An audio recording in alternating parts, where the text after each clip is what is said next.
I have no idea why the music stopped, but it did. I just fuck it. I clicked it.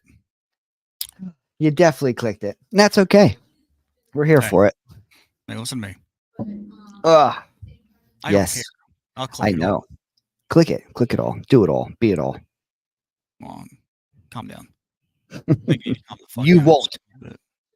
Yeah, I just woke up, so like we're good. Just woke up? Mm-hmm. Yeah, it took like an hour nap. An hour nap? Yeah, an hour nap, man. At shit felt 7:30 p.m. Fucking right, dude. Yep. Got some coffee and my gangster rapper mug. Rapper mug? What? Oh. Mine is emo's not dead. Facts. Oh man, yeah. So what a week. Let me pull some shit. I got a whole bunch of shit I have to pull up. What a week everything has been.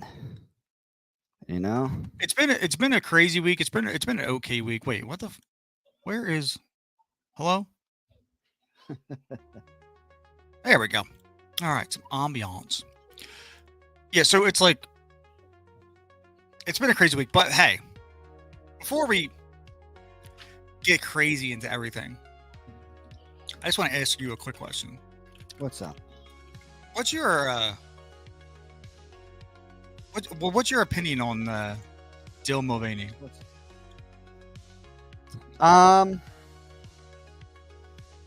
Well, obviously I know Dylan from TikTok and everything else and all the bold ass claims and his attack on women and things like that. Yeah. And I know he's the reason why that Bud Light got into the fucking dog shit thing that they lost so much money for. But I think it was like $1 billion or something like that. It was a couple billion, yeah. I mean, they're not even in the top 10 anymore. In drinks consumed at sporting events. Yeah, I remember full out bars saying that they're physically pulling Bud Light period over that, and I was like, God damn. And I know he believes that he should be able to be around children and to teach children all about his lifestyle. I was like, fucking no.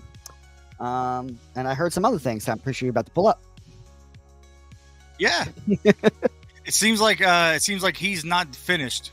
Seems like not. Ruining people's careers. And this one's gonna hit a little close to home for myself included. For yourself included, because Miss Rachel, that the kids watch on the regular, is gonna have Dylan Mulvaney. I saw the Dylan Mulvaney TikTok news. I want to flag this for you guys.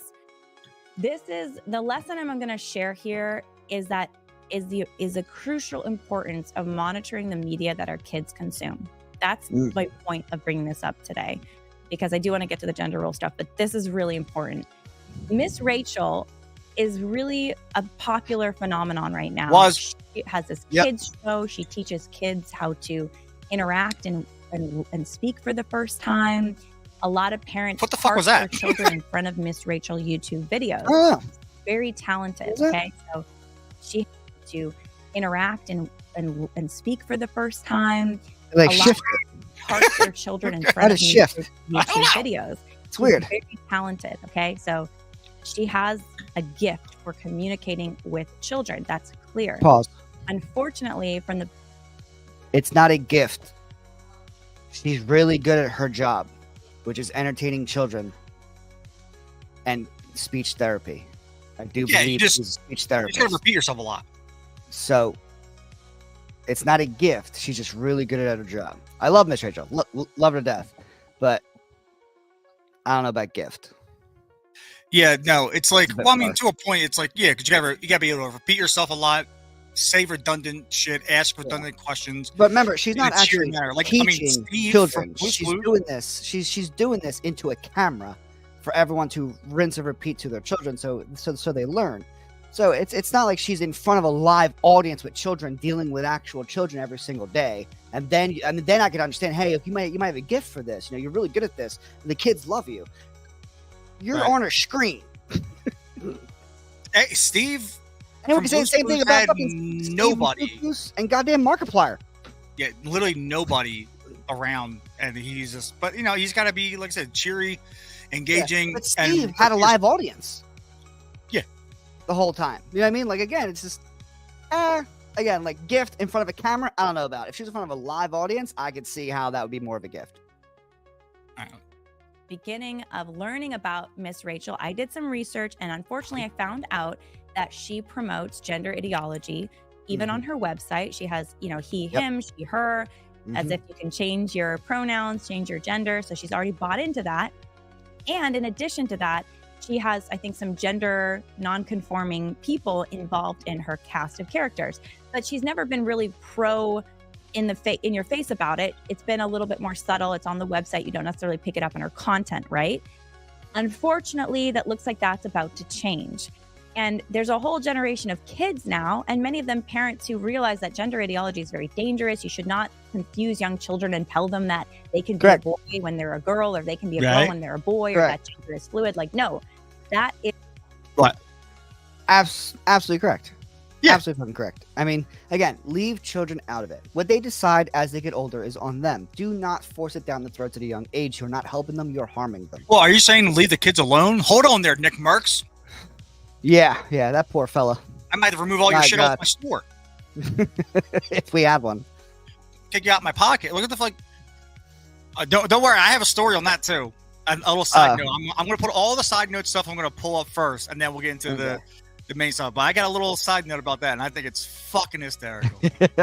is lying to children and harmful to children, and can lead them to serious issues down the line if we affirm gender confusion. Instead, we should be encouraging kids to embrace their gender and not overemphasize, oh, if you're a boy, you have to play with trucks, and if you're a girl, you have to play with dolls. No, let the child explore and play.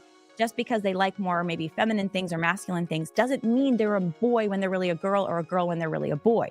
We get the picture. All right. Yeah. So Miss Rachel is inviting Dylan Mulvaney onto her show. And whether you believe in that stuff or not, you have to look at it as a business person, right? And be like, maybe not. Maybe we won't. Maybe we just...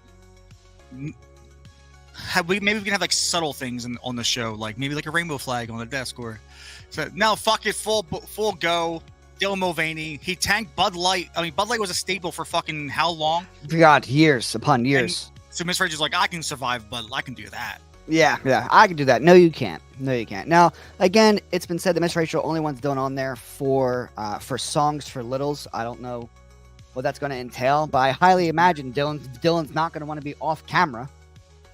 So regardless of, you know, him having a you know, his own sketches or anything like that, but regardless, it's going to have a man dressed up as a woman on this thing, and kids will ask questions. And I know this because my son did.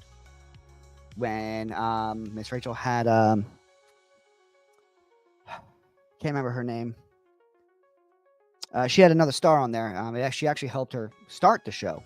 It was one of her good friends, and she dresses like a boy because that's just what she wants to be preferred, is they, them, things like that. So my son asked, "Is that a boy or girl?" And we said it is a girl, but this is how she likes. This is just how she likes to be. No clue.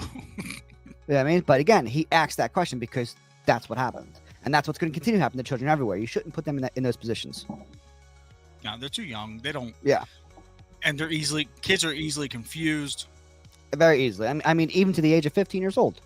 I mean, hell, look at half the kids today. Yeah, I mean, I was Twitter and TikTok convince most children to eat Tide Pods and drink bleach. Yeah, I was pretty fucking dumb, and I didn't have TikTok. You know what I'm saying? Like we were dumb, but we also knew what would kill us. To a point. Yeah. Okay, so here you go. So here is What we got? I will pull this up, and I find this very fucking interesting that they did this. Call of Duty. Oh. I remember. I'm thinking of something. What is it? Happened today. Oh, never mind. I lied. I'm a liar. Here's your free Pride pack from Call of Duty, Okay. All right. including trans bullets. Trans bullets. So here's a question I have for Activision, because I know people don't think this deep, and my head's a little fucked up. Like, you know, I mean, maybe people like so is us mine, and our so. friends and like Eminem, like maybe we're all in the same group of like fucked up white people. But this is where my brain goes. Hey, Activision, are those bullets for supporting trans or for trans? Yeah. Am I hunting Good for point. trans? Yeah. Or I mean, support them? because throughout history, we've had hunters customize the weapons of choice and or ammunition to hunt their prey. And a lot of the times, just like the Vikings did to the Christians, they would hunt them with their own crap or the same colors, or even pose as them because they thought it was funny to kill them as themselves. Yeah. So I can see how that could be with this ammunition here. Is it is for trans, like actually for, like you're shooting and that's what you're killing. It's That's kind what of I weird. thought. It's kind of weird for Activision to do that. The pride flags patch, whatever. Fine. Hey, fuck it. Who cares? Throw it in. Why not? Pride bullets. A little bit confused on though. Yeah. A new Audrey Haley operator bundle. No, it's not. So Audrey Hale was. I was like, what? I'm pretty sure was the trans shooter of the Oh God. whatever. Yeah, so of the Yeah. Tennessee Christian school. So it's 2 operator skins, a trans pride bullets, 1 new map, and a copy of Hale's manifesto. Oh God. Again, Oh, what God. A the part of fuck me. are you thinking? I don't know. That's Because it goes back to this comment here. What are they thinking? yeah. This is an Army game, Now, not a Navy game. True. Facts. All right. Let's get that right. But I hey, didn't even read that part of it. at least it's not Coast Guard. Hey, yeah, or Air Force, the Chair Force. Yeah. I mean, Chair Force wouldn't use those bullets at the very least. Definitely the Coast Guard though. Coast Guard would definitely. No, Use they would just drop trans bombs on you. This is true. This is factual. I could talk shit. I'll talk to you. I don't give a fuck. Yeah. All right, so heavy hitters. I'm actually wearing my my basic training shirt. Hey, you gotta look at you. Dave Filoni makes a bizarre claim. He says Anakin never became evil. Oh dear fucking lord! It's almost like he didn't help create Star Wars. All right, so let's go look at this fucking Oh, moron. man. All right, let's see. Anakin didn't. I don't think Anakin ever thinks he becomes evil in life. Really? Really? So here's Leslie Headland Oh, great. looking like cool. a dyked version of the lead singer from Sum 41. Oh my gosh, he does. Oh my God, it's Derek. Derek, what you do, bro? It's Derek. God damn. Yeah, That's Derek. You can't tell me nothing. yeah, I know. So, all right, they're gonna have Yeah, a I conversation. can't see that now. Only thing I see I is know. Derek. That's all I say. Fuck. Derek. It's because of the tattoos. It's the not even striped that. shirt. Look at that nose and the Striped way the shirt. lips Remember go. Derek on the fat lip? Yeah, He had yeah, that stripes, red yeah. and blue stripe. That's all I see. Yeah, and then Hey, her- speaking of Steve. Steve, yeah, Blue's Clues. She must be a fan. Oh, the jacket. I like that. You know, she's consistent because her shirt doesn't match, and just like the art style of her fucking tattoos don't match. So at least she's consistent with her socks.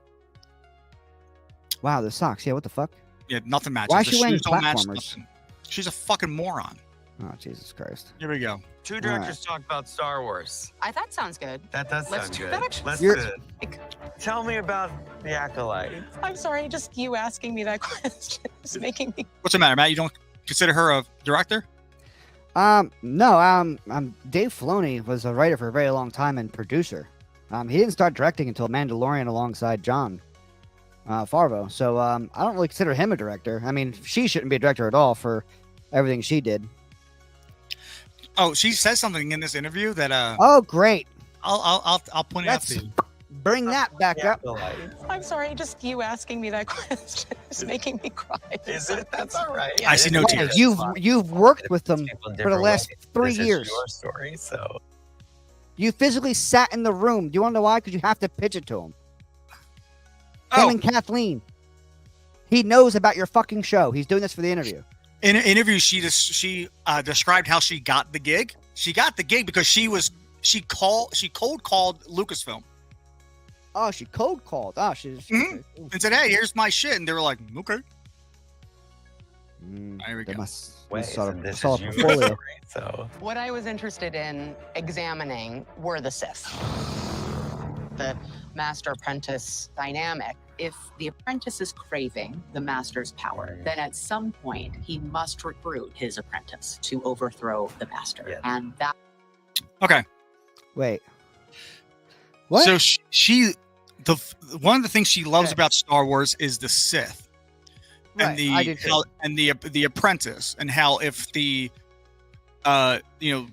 basically the apprentice wants to take over the master's spot. Right. Basically, I think what she's trying to say is like it's almost like then the I think master. she just worded it weird. Yeah, I think what she's trying to convey is the master will challenge the apprentice to like take it then. Right. Yeah. Yeah. I mean, normally. Right. So that that reminds me of Death the Threat to Dave situation she Filoni? was No. in when she was the assistant to Harvey Weinstein, who was a Yeah, I heard producer and a director, and she wanted that power, and so she fed him girls for him to grope. And then when he got called out, I'm pretty sure she was a helping witness. Well, now guess what? She fell upwards. She gets to direct and produce film and TV. Weird. How her favorite aspect was actually what she did in her life. Strange. Yeah. Strange. is the acolyte. right. Who trained you? You don't Why wake she up. why Neo. she sitting there Sorry. like your typical fucking like scary movie like what is that? So, again, this is dumb, but I digress. It gets dumber. Yeah, and if I love Star Wars through and through. I all the books, video games, you name it. I love it all. But Disney is fucking killing this shit. Let's go. And that is the acolyte. Right. Oh, a lightsaber. You don't wake up thinking you're evil or that you're the bad Sure. guy, as explored by George's Anakin. Yeah, I don't think Anakin ever thinks he becomes evil. He killed children. Dave, Oh, dear you don't Lord. kill children and go, I'm the good guy here, right? Oh. The only people on the planet that kill children and think they're the good guy are single moms. Okay?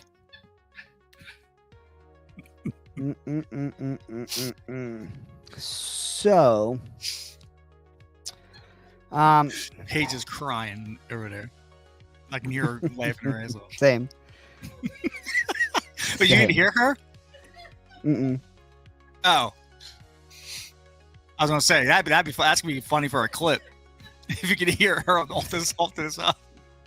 I mean, it probably came through, but it just didn't register with me. Oh, okay. Well, I'll also see afterwards. But yeah, but Yeah, so what's your But- take on he never became evil, or Anakin never believed he became evil? well, I mean, obviously, it's I'm hoping he's having this as his own opinion. To be honest with you, Well, it's not his opinion. Anakin definitely understood that he was becoming something more than a Jedi, and something that was a little nefarious considering of what he had to do. Hence why he was crying on Mustafar. Right. Also, why would he? You then, murder children. He's like, I'm not evil, dude. Can't prove that shit. Didn't do it. No, I he don't owned think that I'm shit. evil. You know what And I I mean? get that you could think like that to a point, maybe in his younger years when he first did it, but if he wasn't evil, then why even join a side? Like if Yeah. you think you're doing something that's righteous, you usually choose your own side. Like you're not going to be a Jedi or a Sith. You're just going to wander the universe doing your own shit. Why would you join the side? And the side you just happen to join is the evil side. yeah, but Sounds like you're evil. yeah. I mean, it's definitely one of those things where you murdered younglings, you killed all these other people, you got Mace Windu killed, you physically pledged your allegiance to the Sith Emperor, or the Dark Lord of the Sith at the time. Mhm. What makes you think he didn't think he was evil at all? He definitely thought he was right, but him crying in Episode 3 after his actions, that meant he knew what he was doing was wrong, but he had to do it for his love. He knew it was wrong. Yeah, 1,000%. You know what I mean? That's why he cried. He wasn't crying because the hot planet is fucking burning. He was so happy. You know what I mean? Like, I love the heat. No, like, fuck, no. He understood what he was becoming, but he was willing to risk it because it was to save the person he loved. 1,000%. He knew by doing it, he would then give himself to the dark side. Right. But he didn't care also because gain. he just wanted the love. Yep, that's all. Poor kids want to feel loved. That's it. I In agree, life, and I think a lot of the characters Oh, she in the agrees. Acolyte Great. have to convince themselves that they are Doing the right thing. they're doing the right thing. This is the Clone Wars. Yeah, no kidding. Ahsoka What was a such dumb bitch. I still think the kid version of Ahsoka Tano did better in her 30-second or for about 2 minutes on screen than Rosario Dawson did in her 6 episodes. I wish they wrote Anakin there more like a regular person. It's, Like this- instead of everyone This is ignoring Clone her. Wars. No shit, you dumb bitch. We live this. This ain't real. Did you know that? You're drowning right now. Which is something they never answered either. Was she physically there, or was she still under the water? A little bit of both. Okay, then she's dead. This was this was her near-death experience that was going to kill her if she didn't prevail. But her fighting here, I guess, would convey like she's waking up but slowly like pulling herself up while being unconscious, similar to what Leia did in space.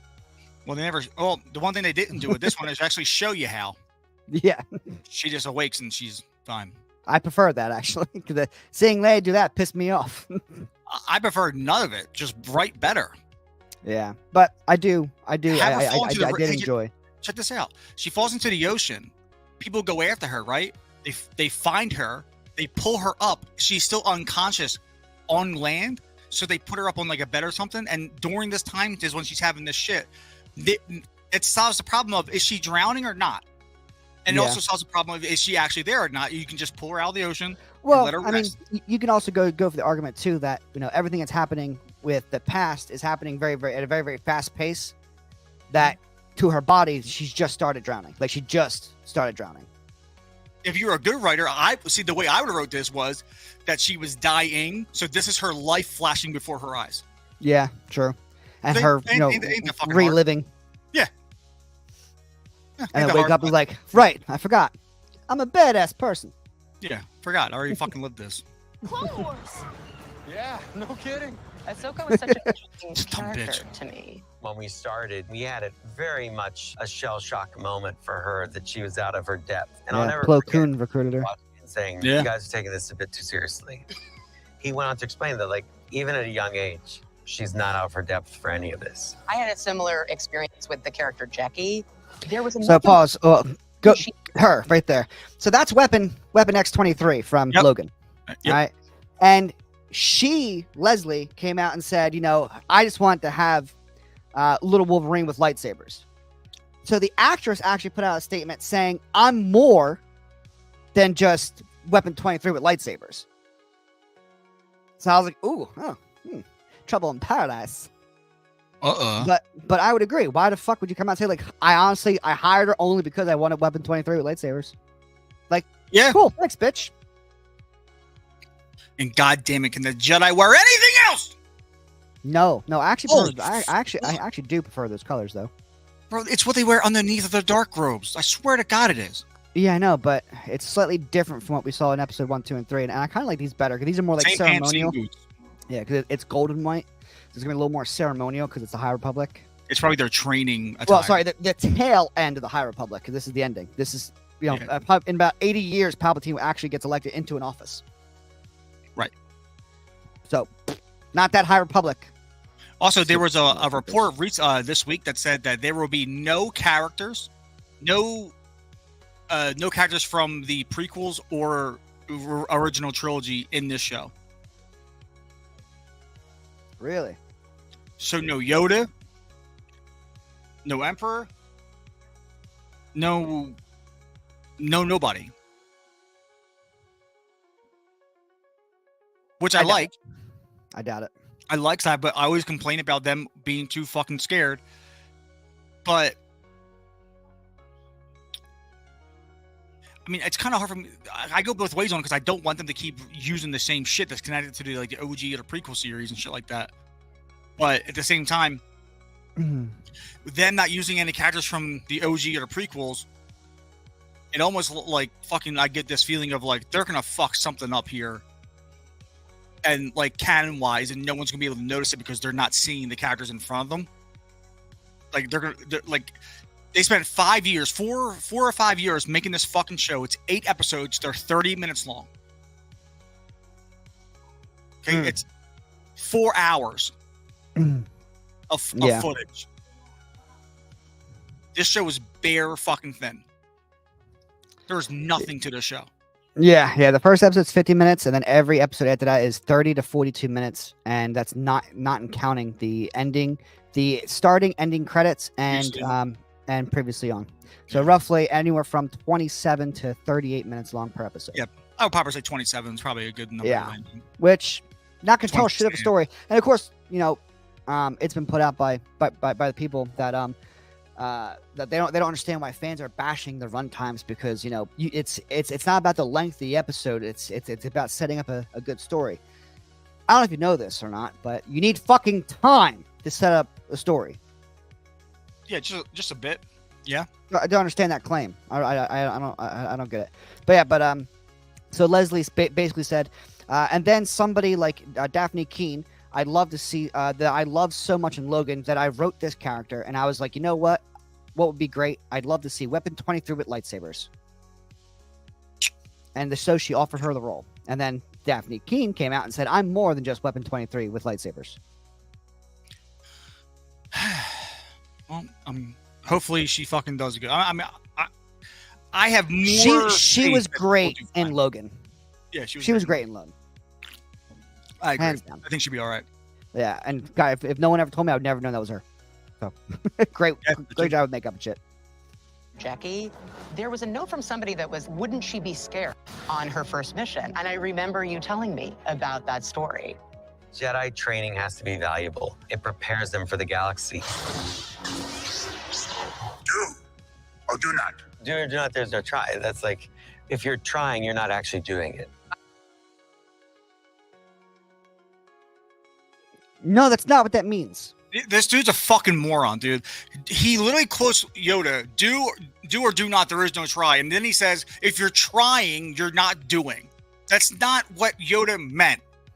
Yoda meant in the little, because you know how, like, think of it as like a kid. Oh, I'll try. And then when the kid says they'll try, what do they do? Not give their full effort because they don't want to.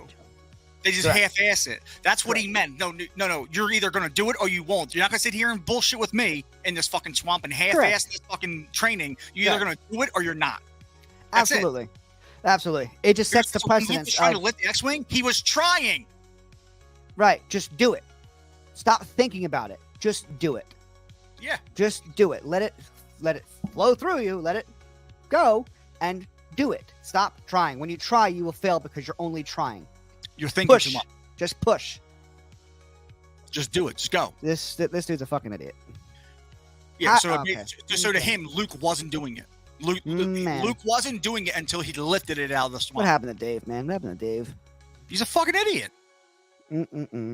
What happened with Dave was he had a choice to make. Do I go out with Lucas or do I change like a chameleon and stay with Kathleen and stay inside the because I want to make Star Wars. So I'll just fucking change and yada yada yada.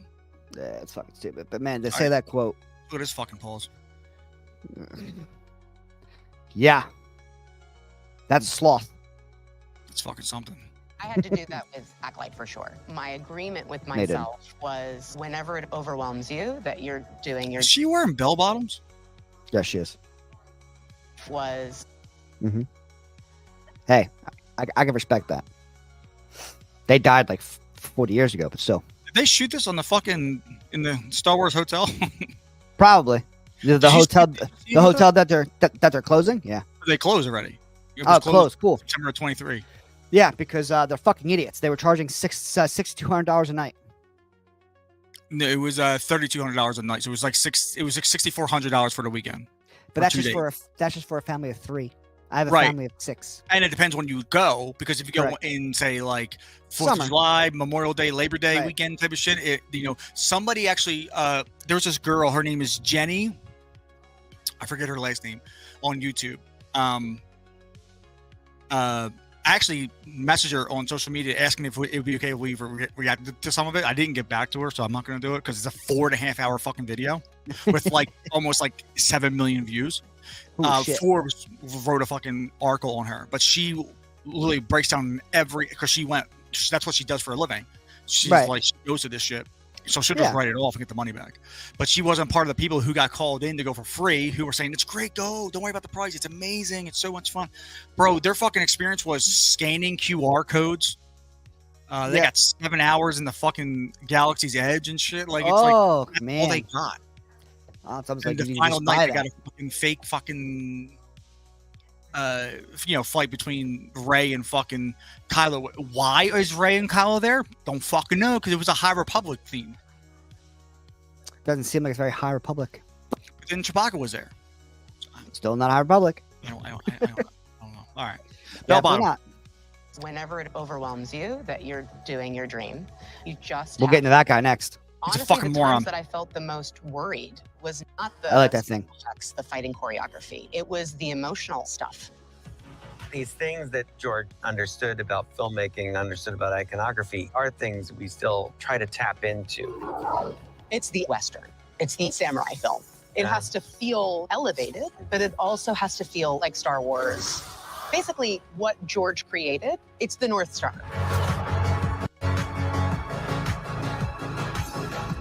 What are you? I still have a problem with that line. Well, I am not. Well, I am watching because I have to for the show. But Correct. what are you not watching? Says America. Yeah. Again, Jedi know what that is. Red lightsaber. Jedi know. We have archives. We You literally should know. I'll say. we had a whole section of history all about the Sith. That actually happened. It's canonized. So Sure. yeah, no, they would know because they're taught that. Especially Very because he has a green lightsaber, which means that should be focused on knowledge and teaching. So he should know that. Crazy. He doesn't know what a Sith is, or even a Dark Force user at all. Crazy. To keep it on theme.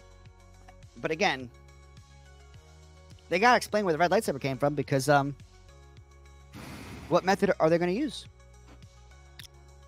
Is it a fake synthetic crystal or did he bleed it? So I'm kind of curious. But they probably won't explain it because they don't really have to be honest with you, because no one's going to care. 'Cause apparently the dude dies. So It's going to be a mood ring. I'll say. Depends on how you feel that day. Yeah. So to keep it on brand, let's go to Leslie Headland. Just in case you're thinking about watching the show, declares that people opposed to wokeness are not Star Wars fans. Yeah, that did happen. I saw that. That This definitely reminds happened. me of when Ewan, right? When the woman who played Reva, Yeah, and the Reba, whole yeah. hate mail and shit. Some of it was over the top and way too much, and yet a lot of it was just basic shit talking. And he said, like, if you are in part of this, you're not a Star Wars fan. It's like, who the fuck are you? I know you're Obi-Wan, but like, bro, it's bigger than you. Who the fuck are you to tell me like that I have to like this or that because you said so? Yeah. Yeah.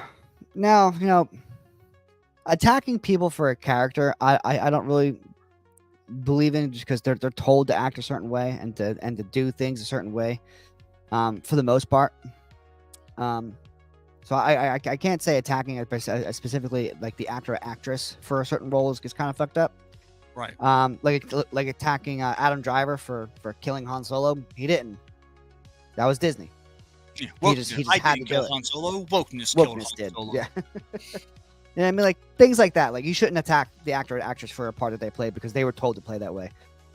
No one tried to cancel fucking Leonardo DiCaprio for fucking playing his role in Django Unchained. Right. All Weird. right, let's get into this. Star Wars The Acolyte showrunner and the former assistant to convicted felon Harvey Weinstein. I love how every article that's fucking written about this woman is fucking that's put in there. It's amazing. Leslie Headland has declared that people who oppose wokeness in Star Wars are not fans of the franchise. Headland's comments came in an interview with the New York Times Brooks Barnes, who maligns Star Wars fans as misogynist for criticizing the woke DEI casting of the show. His example: a single YouTube comment that questions, why are there so many women, girls, and minority characters increasingly dominating the ranks of Jedi? Ironically, George Lucas made similar comments when asked if he was going to bring more women into the future of Star Wars in an interview with Starlog in February of 1988. Great year. 1988 is a great year. Shut up. One of my favorite years ever. Lucas was asked, are you going to bring more women in for the future Star Wars films? He responded, well, what of Princess Leia? When you're making a war film, how are you going to put women in it? Think of other war films. Think of The Longest Day. Those films, well, it's your galaxy. I have to go with the rest of the world and still make it believable. I'm not how many women will be in the rest of the films. That the kind of thing that plots dictate. That would Star Wars have been like. Jesus, if Han Solo what would? Oh shit, there we go. That makes more sense. What would Star Wars have been like if Han Solo was a woman? Trash. Probably. Just being real with you. There's the snippet of the article right there, so we're not lying to you. Nevertheless, Brooks uses this single question to declare this is a version of the same misogyny and racism that greeted Rey. No. People were actually pretty all right with the idea of Rey until The Last Jedi. People, myself included, and other fans of the fucking franchise were fucking like, ooh, is Finn Force sensitive? My man is not a white guy. Yeah. Why? Because it was intriguing after the first movie. Disney, doing what Disney does best, putting Finn front and center of this entire fucking trailer. Rey was just a fucking side character, just a side piece of the trailer, barely even saw her. And then at the very end of it, you saw Finn ignite that blue lightsaber in the snow, and boom, the Force Awakens. We all thought that he was the fucking main character. Why? Because he was black, guaranteed. And Disney wanted to push that to get more people involved. Yep. And then when you go see the movie, you find out he's a fucking side character, and that man deserved a lot more. And if you ever want to sit here and champion that Disney is the front runner for fight against racism, go look up all of Disney's movies that have black leads in it, and go look up their Chinese posters and see, and you ask yourself, why is Finn this big on the Chinese version of The Force Awakens? Why does Black Panther wear his mask on in the Black Panther, for Chadwick Boseman? Why is his helmet on for the Chinese release when in America he was off? I wonder why. But we don't ask those of questions. So the misogyny and racism that greeted Rey, again, I don't understand. I don't understand where racism came from. Who the fuck was being racist towards? I mean, if there was, I didn't see it. Yeah, no. I mean, misogyny thing, sure, I can see that. But again, going back to the history of Star Wars, we had Princess Leia, a badass woman, main character, not a fucking side piece, main character. You had Padme, who fucking she was also general. Don't forget that too. Yep. She was a senator. She was a general, and then became the High Republic leader. And then you have the New Republic leader, and then you had Padme, who was a senator, a queen of a planet, and someone who fought in combat very, very frequently. Yeah. Again, badass female. Was it Clone Wars? Yep. Again. So when it came to Rey, she looked good doing it too. She was in that little outfit. Yeah. Natalie Portman did fucking phenomenal. Loved her to death. Daisy Ridley, no one really had an issue with her. It's just the whole fact of the matter is that when they put up the trailers and it's Finn, it's everything's about Finn and what you call it?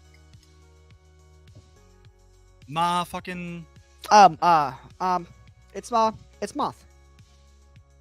Moth Mama. Yeah. Mama Mothra.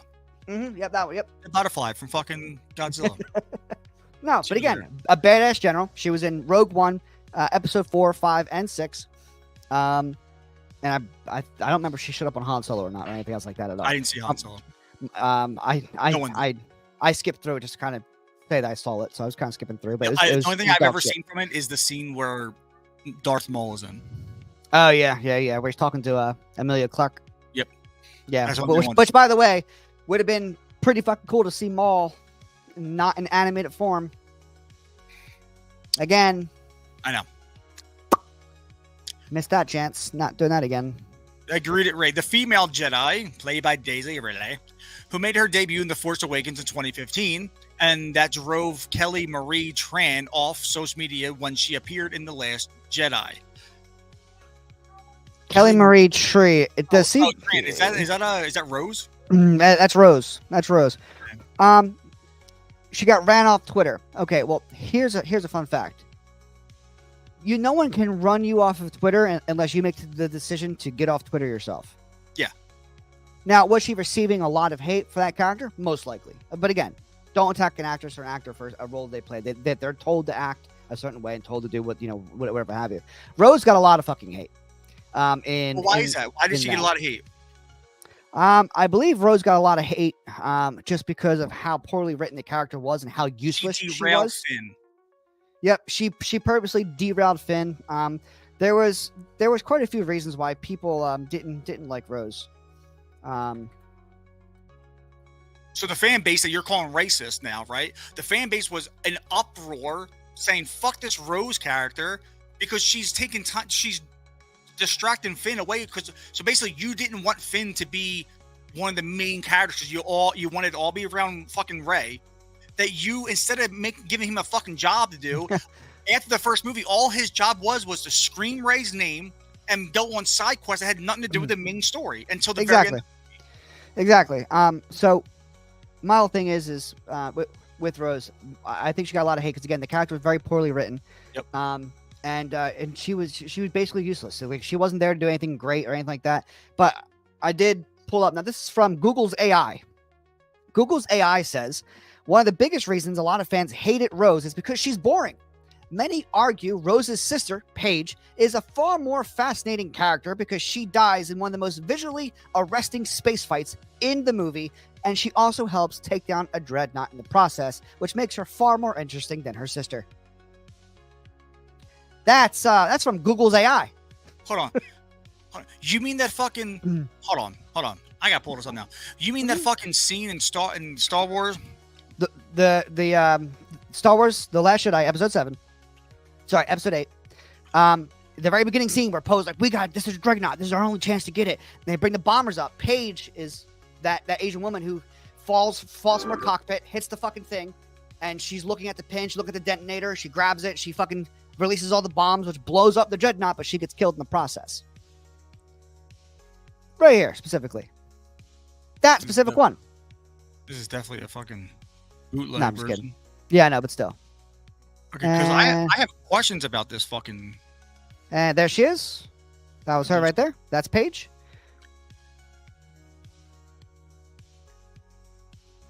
And right there. Go back. Right there. All the bombs? Yeah, but the person with the detonator is dead. That area of the ship kind of blew up in his face a little bit, so he died. Her job was to arm everything, get everything prepared. And so she realizes this, and then cockpit. What happens? She slips, hits, falls, all the way fuck down. All right, we can fast forward probably a little bit. Back. All right, our baby, right. Go forward. Right there. Yep. And she realizes that this is what she has to do. She grabs the pendant from her sister. She has the other half. She fucking kicks the ladder, causing the damn thing to fall.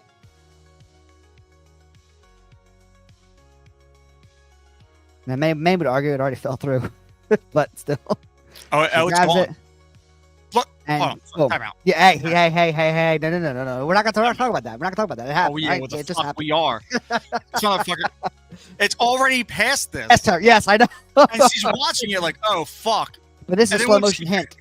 When she grabs this fucking thing, It's right there. what an edit? It's literally 2 inches. What an edit. But anyway, Here's my problem with the scene. and all those bombs. You're dropping bombs straight down. You're in space. I don't care if it's that close. All those bombs are not going straight down. They're going to go and float off into fucking space. Well, also depends too, because again, they're going to argue. Well, the ship by itself has, something inside of it to make gravity. So if they release Yeah, it, once it falls it leaves straight it. down. Once it leaves it, But velocity and trajectory will make it fall straight down. yeah, but the velocity works with gravity. Right, but since the gravity from the ship pulled them that way, they're going to continue Right. going So that once one they way. leave the ship, they should float. Nope, straight, always straight. You know what? You and these Logic of Star Wars, just No. straight, always straight. Logic of Star Wars is logic of these fucking bad writers. So Kelly Tran explained why she left social media in an op-ed for the New York Times. The op-ed makes absolutely no mention that her decision had anything to do with Star Wars fans. Well, fuck you. That was Never mind. never mind. In fact, the only mention of Star Wars is at the end of the op-ed, where she declares, "I am the first woman of color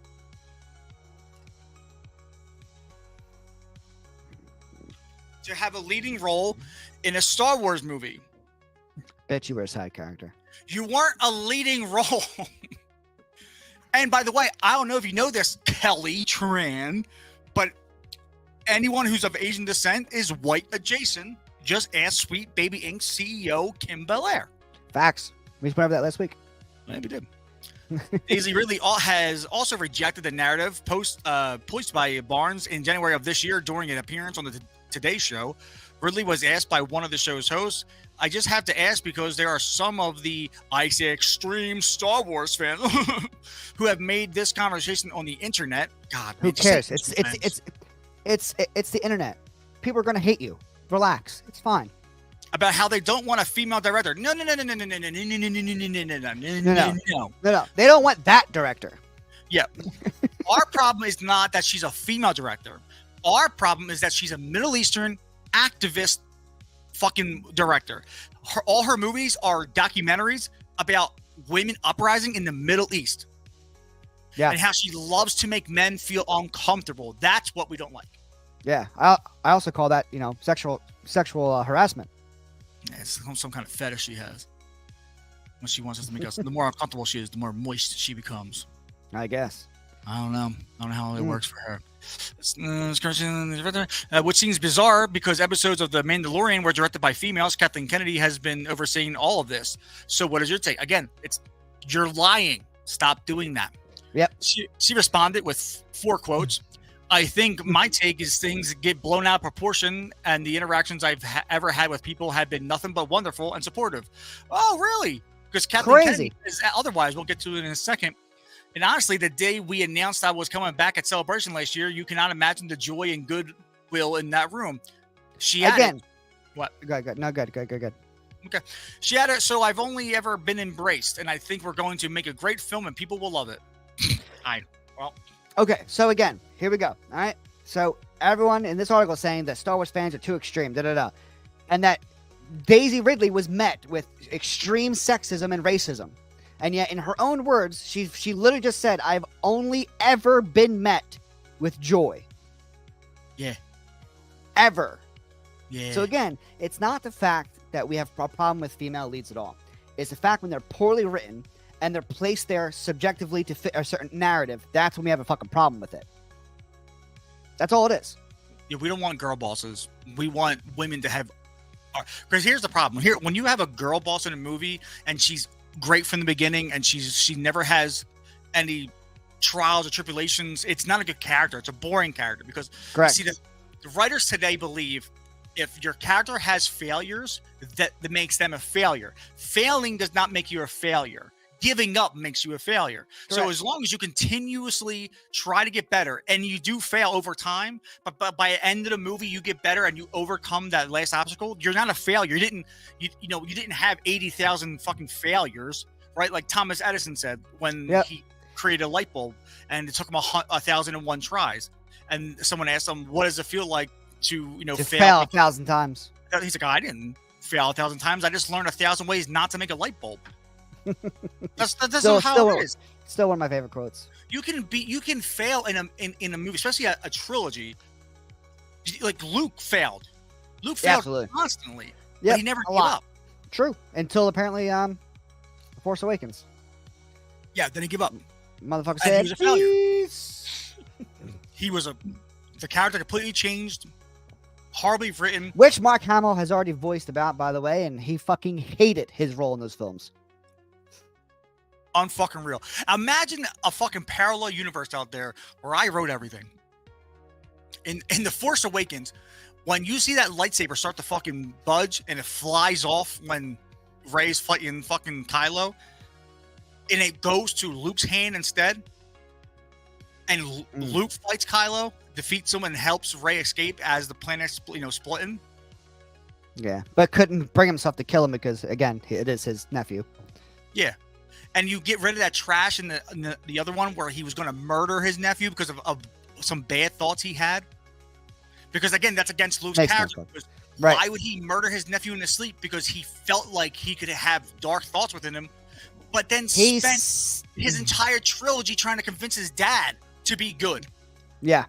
They're still good in him. So you're willing to risk your life of getting murdered by the Emperor to save your father, but your nephew has a bad thought or two, and you try to murder him in his sleep. Cool. And what teenager wouldn't? All that angst plus the Force, and that's gotta be a fucked up and apparently Palpatine was pulling the strings the whole time, reaching out to him through the Force, pretending to be a different character called Snoke.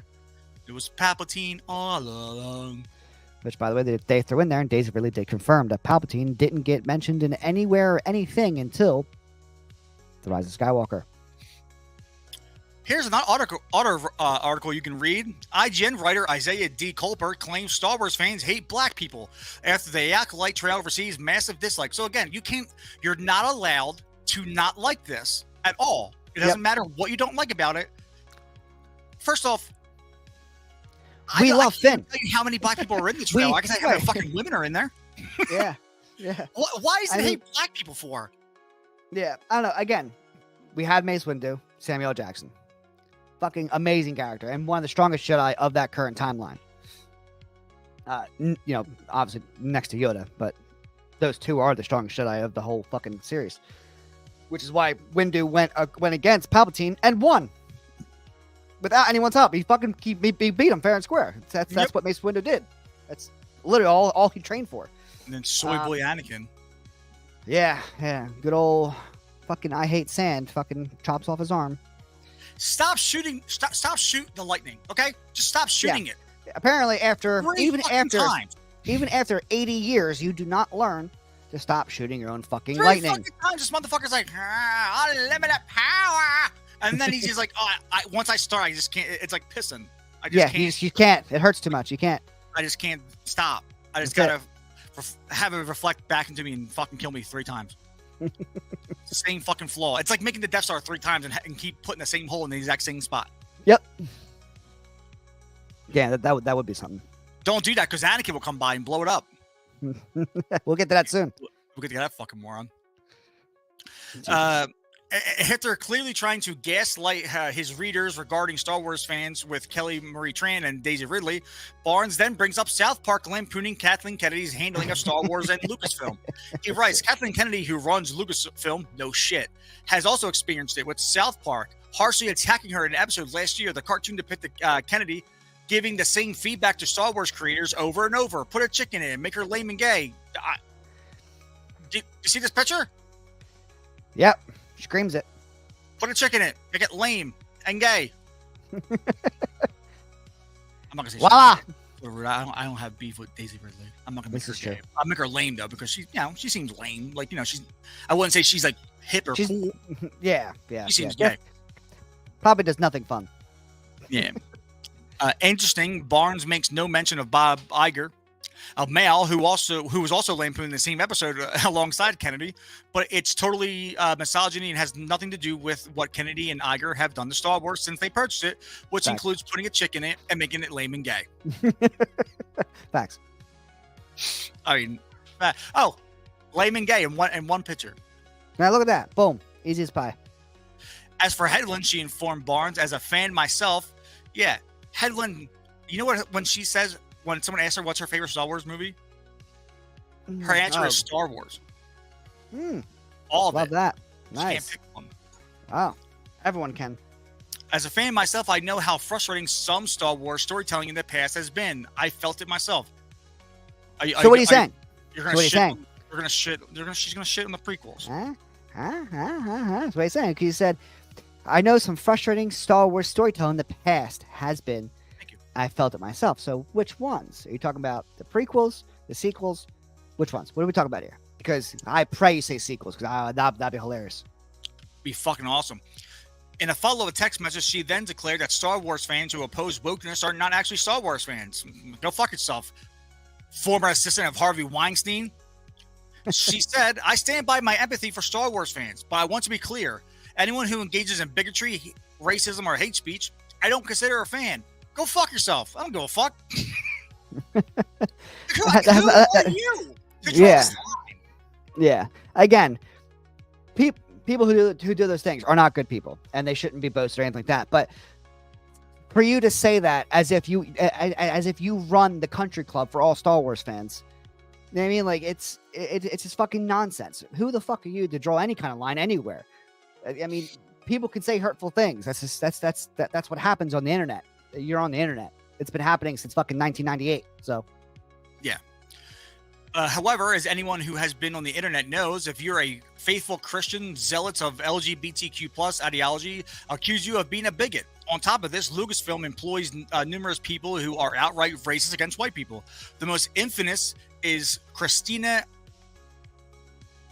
Ariel. I don't know. Arieli? I don't know. Ariel. I'll just go with Christina. I think that's Christina. That's Christina, right? Spelled dumb. Okay. Yep. In a post to Twitter back in March of 2020, she declared all white people racist. She wrote, white people, fucking stop it.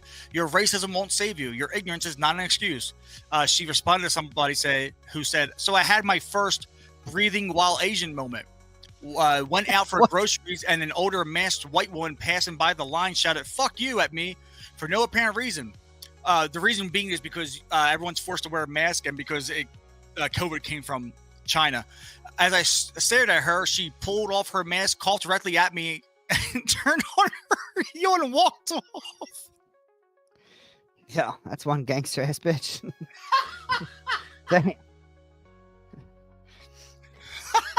you know what a normal person would have done?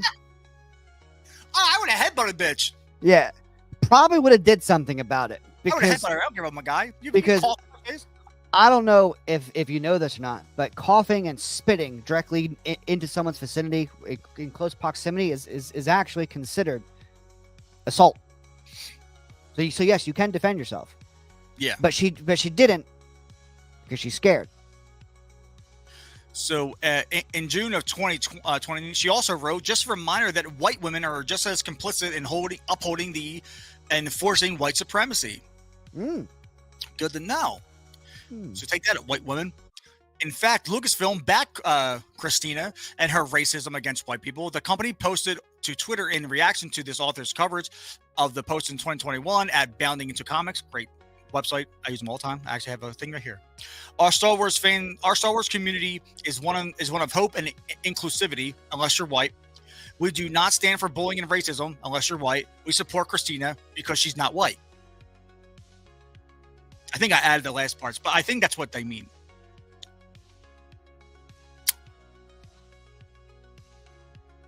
Yeah, I mean, seriously, like for real. I fucking hate people. This is why I hate people.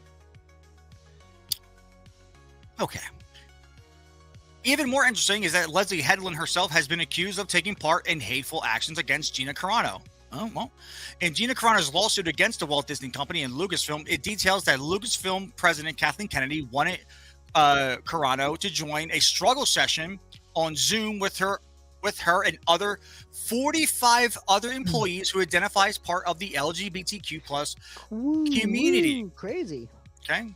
The purpose of this struggle session, according to the lawsuit, was a litmus test to determine if she had the willingness to endure such harassment and humiliation.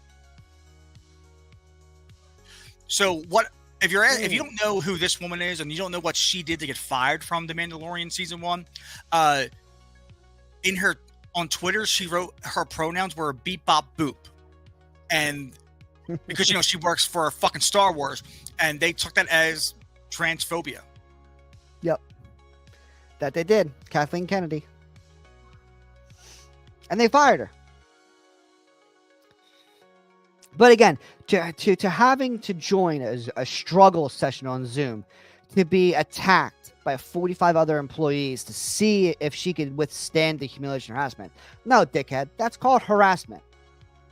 All right? That's illegal. You can't do that. I do this test when I need, if I want to know something's bad or racist or something like that, right? I know I'm crazy out there. Just hear me out. I'm a little crazy. I'm a little off the fucking rocker a little bit. What I like to do is I like to switch it. Okay, so Gina Carano. So say if I made a black dude for 45 fucking minutes, or 45 other employees, just harass him because he might have said something that was a little off color or whatever to white people. Would that be racist of me? And people will say, well, yeah, okay. Well, then it's wrong here. Yep, it's absolutely wrong there. If the only reason why it's not wrong is because she's a conservative woman who is a little lighter than most, then it's fucked up. Yeah. But again, just because she is the president of Lucasfilm does not give her the right to physically harass her employees by making them join a struggle session to endure harassment from 45 other employees. Struggle session. Struggle session. Suck a dick. By that fact alone, Kathleen Kennedy should be arrested and actually have this against her. Which I'm hoping it's going to come to light when she goes to court, thanks to Elon Musk funding it, as well as a few other people. Right, yeah. Against Disney. Hold on, Miss Page needs my attention. Okay. Yes?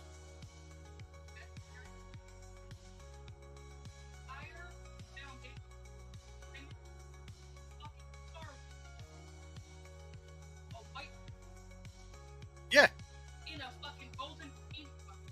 Yeah.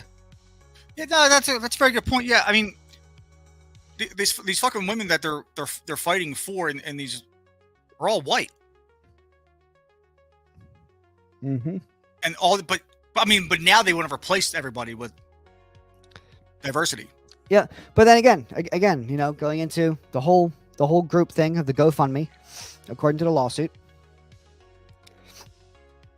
Right.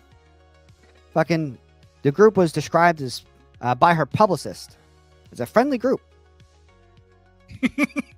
As a friendly group that wanted Gina to succeed. However, multiple employees that took part in the struggle session had contributed to the GoFundMe account campaign, including Leslie Headland, our new director for The Acolyte. Yeah. According to the lawsuit, that GoFundMe campaign defamed her by accusing her of being a bigoted actress. The lawsuit states several had contributed to the anti-Carano GoFundMe account, including filmmaker Leslie Headland, who was scheduled to produce a Star Wars production. Yeah, they actually... Weird! She actually got... I might pull it up in a little bit. Her responses she got because of it, it's so... basically, Disney had put out on Twitter why they fired her, and it was fucked. And it's one of the reasons why she's doing this, because like whoever did that was definitely an intern or something like that had the keys, because we're gonna get this bitch. Yeah, so it's abundantly clear that Headland, like the New York Times, Brooks Barnes, is clearly targeting people who are opposed to the woke ideology, because surely she could not be referring to herself. And Lucasfilm employees that the company defends? No. She's just using the tired, lame, and boring tactic of accusing people of being ists and phobes. Hey, they took my shit. All because they are uninterested in her new Star Wars series that was clearly embraced in woke ideology. Yep. Absolutely. Oh, I can only imagine what the fuck she says here. Why is she dressed like Padme? I'm kind of confused. She's dressed like Padme, but this bitch here said that her favorite Star Wars movie is Revenge of the Sith. Yeah, that outfit's from episode 2. Yeah, this is a great fucking... If you're a fan of fucking Queen Amidala, let me tell you, the best movie to watch of her is definitely the third one. Yeah, where she dies. Fucking more. Yeah, you fucking idiot. What's your favorite scene? When she takes her last breath. Yeah, when she fucking dies. Like, bitch. And the show indeed has Headland herself described the series as being a lesbian fan fiction.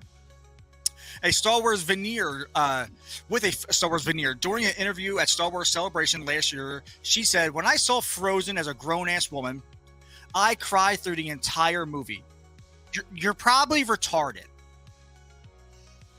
Stop it. There was just something about the relationship between the sisters. Like the devillainization of the classic kind of fairy tale bad guy, you know? The concept of true love being between two sisters and not a heterosexual relationship, it just destroyed me completely.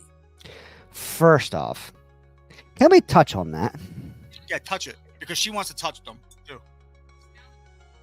The concept of true love being between two sisters and not a heterosexual relationship. Why are you comparing sisters to an actual relationship of a male and a female?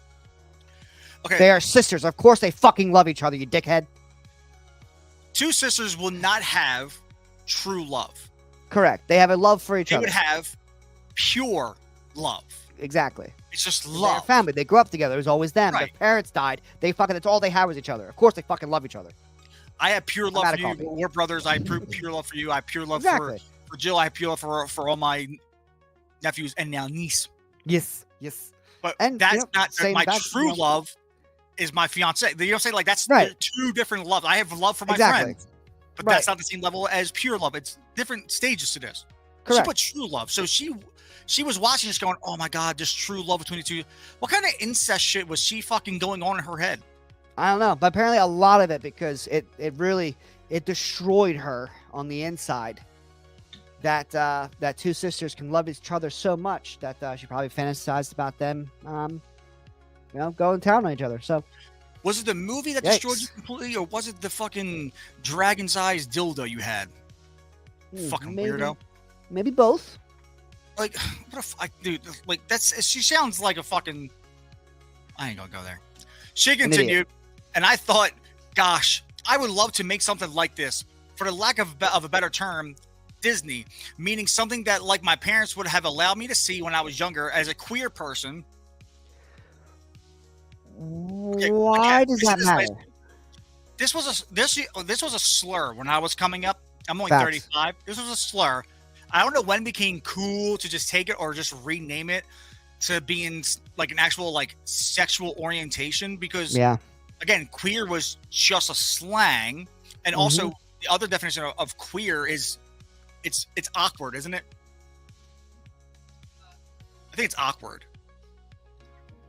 No, that's gay. Happy's gay. I think queer means awkward.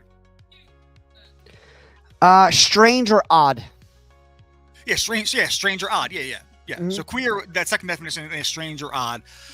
So right, as Ms. Page pointed out, the Q in the LGBTQ community used to stand for questioning if you didn't know exactly where you stood, and now it just means queer, which is fucking it's Right. weird.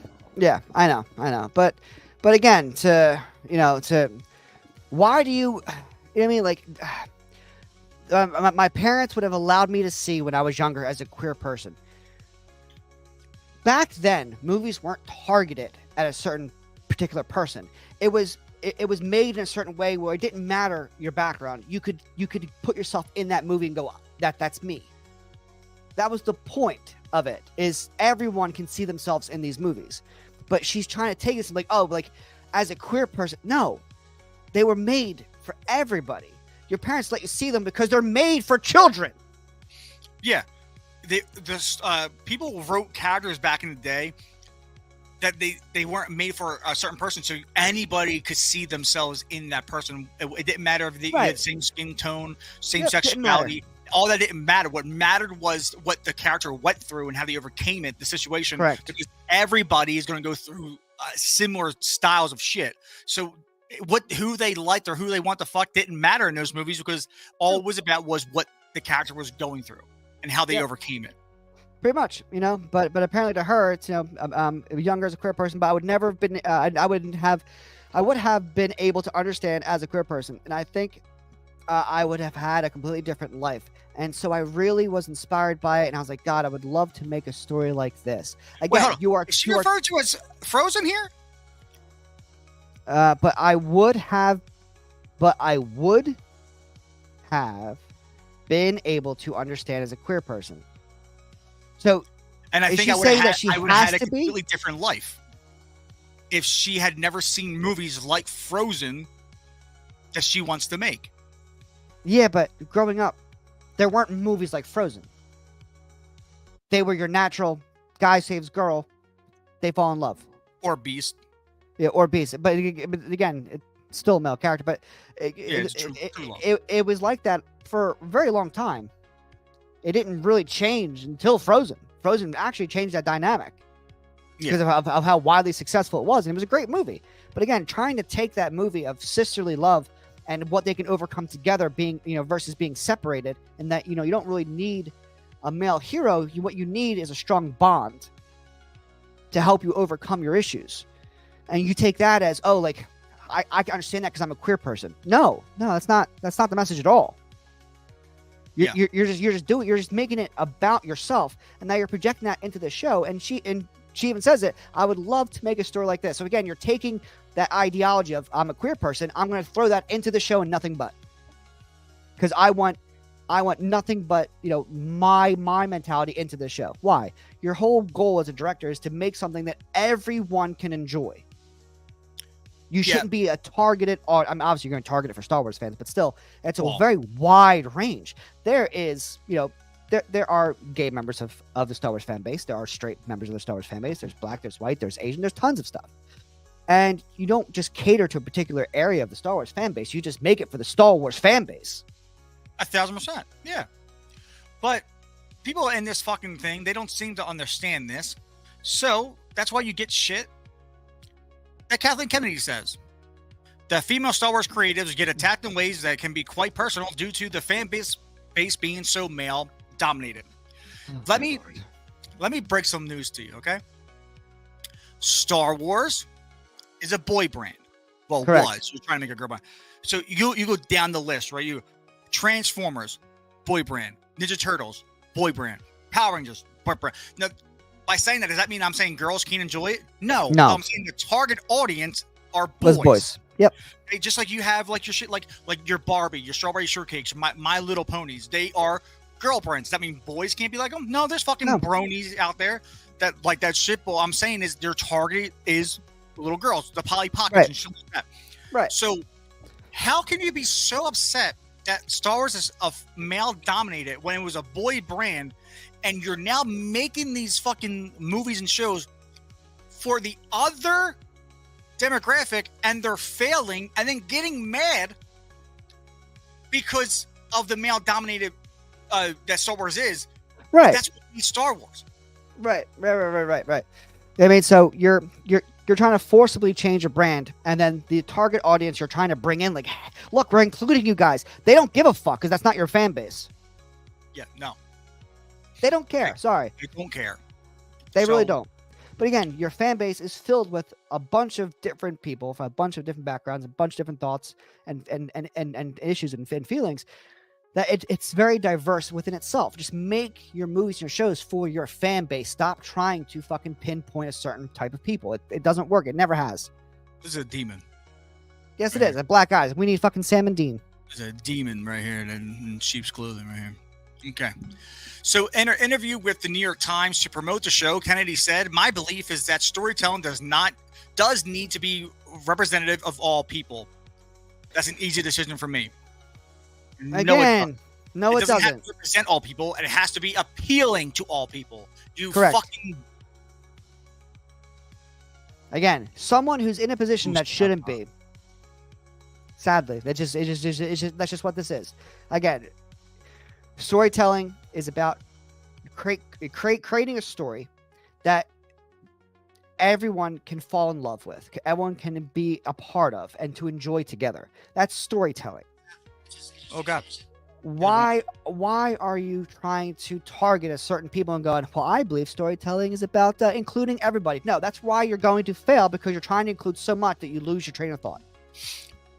I don't remember the episode we had on it, but we did have an episode where we discussed that. I put up the article where since they bought Star Wars, Disney that is, they've actually lost $2.8 billion. Oh yeah. Star Wars has not made Disney money. They are almost in the hole, $3 billion on this shit. So, not great. She continued operating within these giant franchises now with social media and the level of expectation. It's terrifying. I think Leslie, if it's terrifying, then you're not the person for it. That's the way I see it. Yep. I think Leslie has struggled a little bit There you with go. it. I have it up. We got. Oh yeah. Yeah. Box office profits generated by Disney Star Wars movies have fallen 2.8 billion short of covering the media giant's purchase of the sci-fi saga's creator Lucasfilm, according to analysis recently filed financial statements. And when was this? April of 2024. Again, they're losing money because they are fucking everything up by trying to pinpoint a certain type of people. Stop it. Just make your stories for your fan base and move the fuck on. I think Leslie has struggled a little bit with it. I think a lot of the women who step into Star Wars struggle with this a bit more because of the fan base being so male dominated. They sometimes get attacked in ways that can be quite personal. Again, attacked quite personal. Daisy Ridley we've already just read it not too long ago. Daisy Ridley has said that she's been met with nothing but kindness and joy from the Star Wars fan base. And then the person that the Forbes magazine or whoever the fuck it was tried to say that the female Miss Tran who plays Rose in Star Wars was also ran off Twitter by hateful fans when in fact she said that it actually was just her decision and the fans had nothing to do with it at all.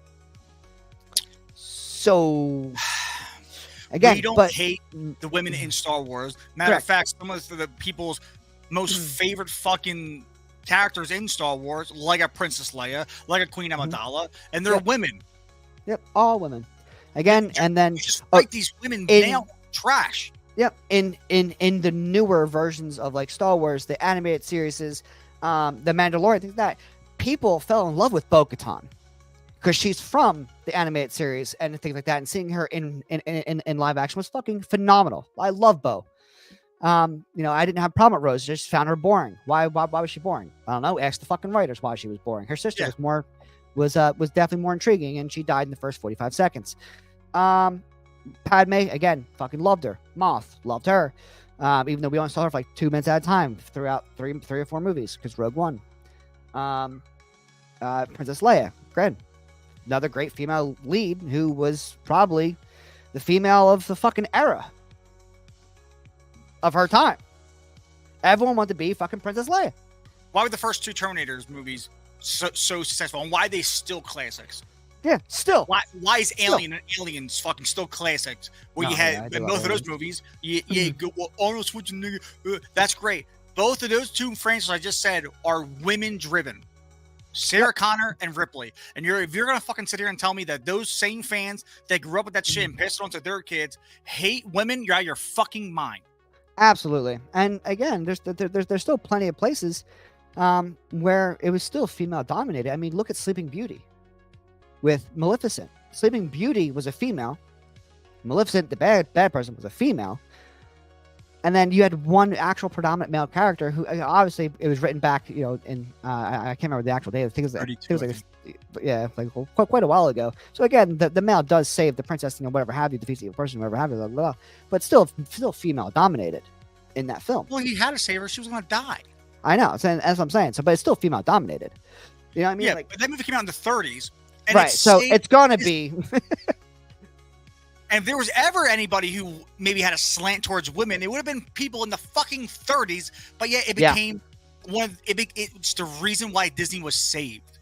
Yep. Because people loved it. And I'm talking all people, including everyone men. loved it. So again, miss me with that nonsense. Look, I don't want to pull it up. It's right here for me. Ironically, Kathleen Kennedy has been accused of attacking a female creative and made it quite personal. That's kind of funny. When the company announced that it fired the Mandalorian actress Gina Carano, a spokesperson stated, Gina Carano is not currently employed by Lucasfilm and there are no plans for her to be in the future. Nevertheless, her social media posts degenerating people based upon their cultural and religious identities are abhorrent and unacceptable, the spokesman concluded. What a fucking moron to post this on Twitter as a reason why you fired Gina Carano. Yeah. Absolutely fucking ridiculous. And again, she has her lawsuit.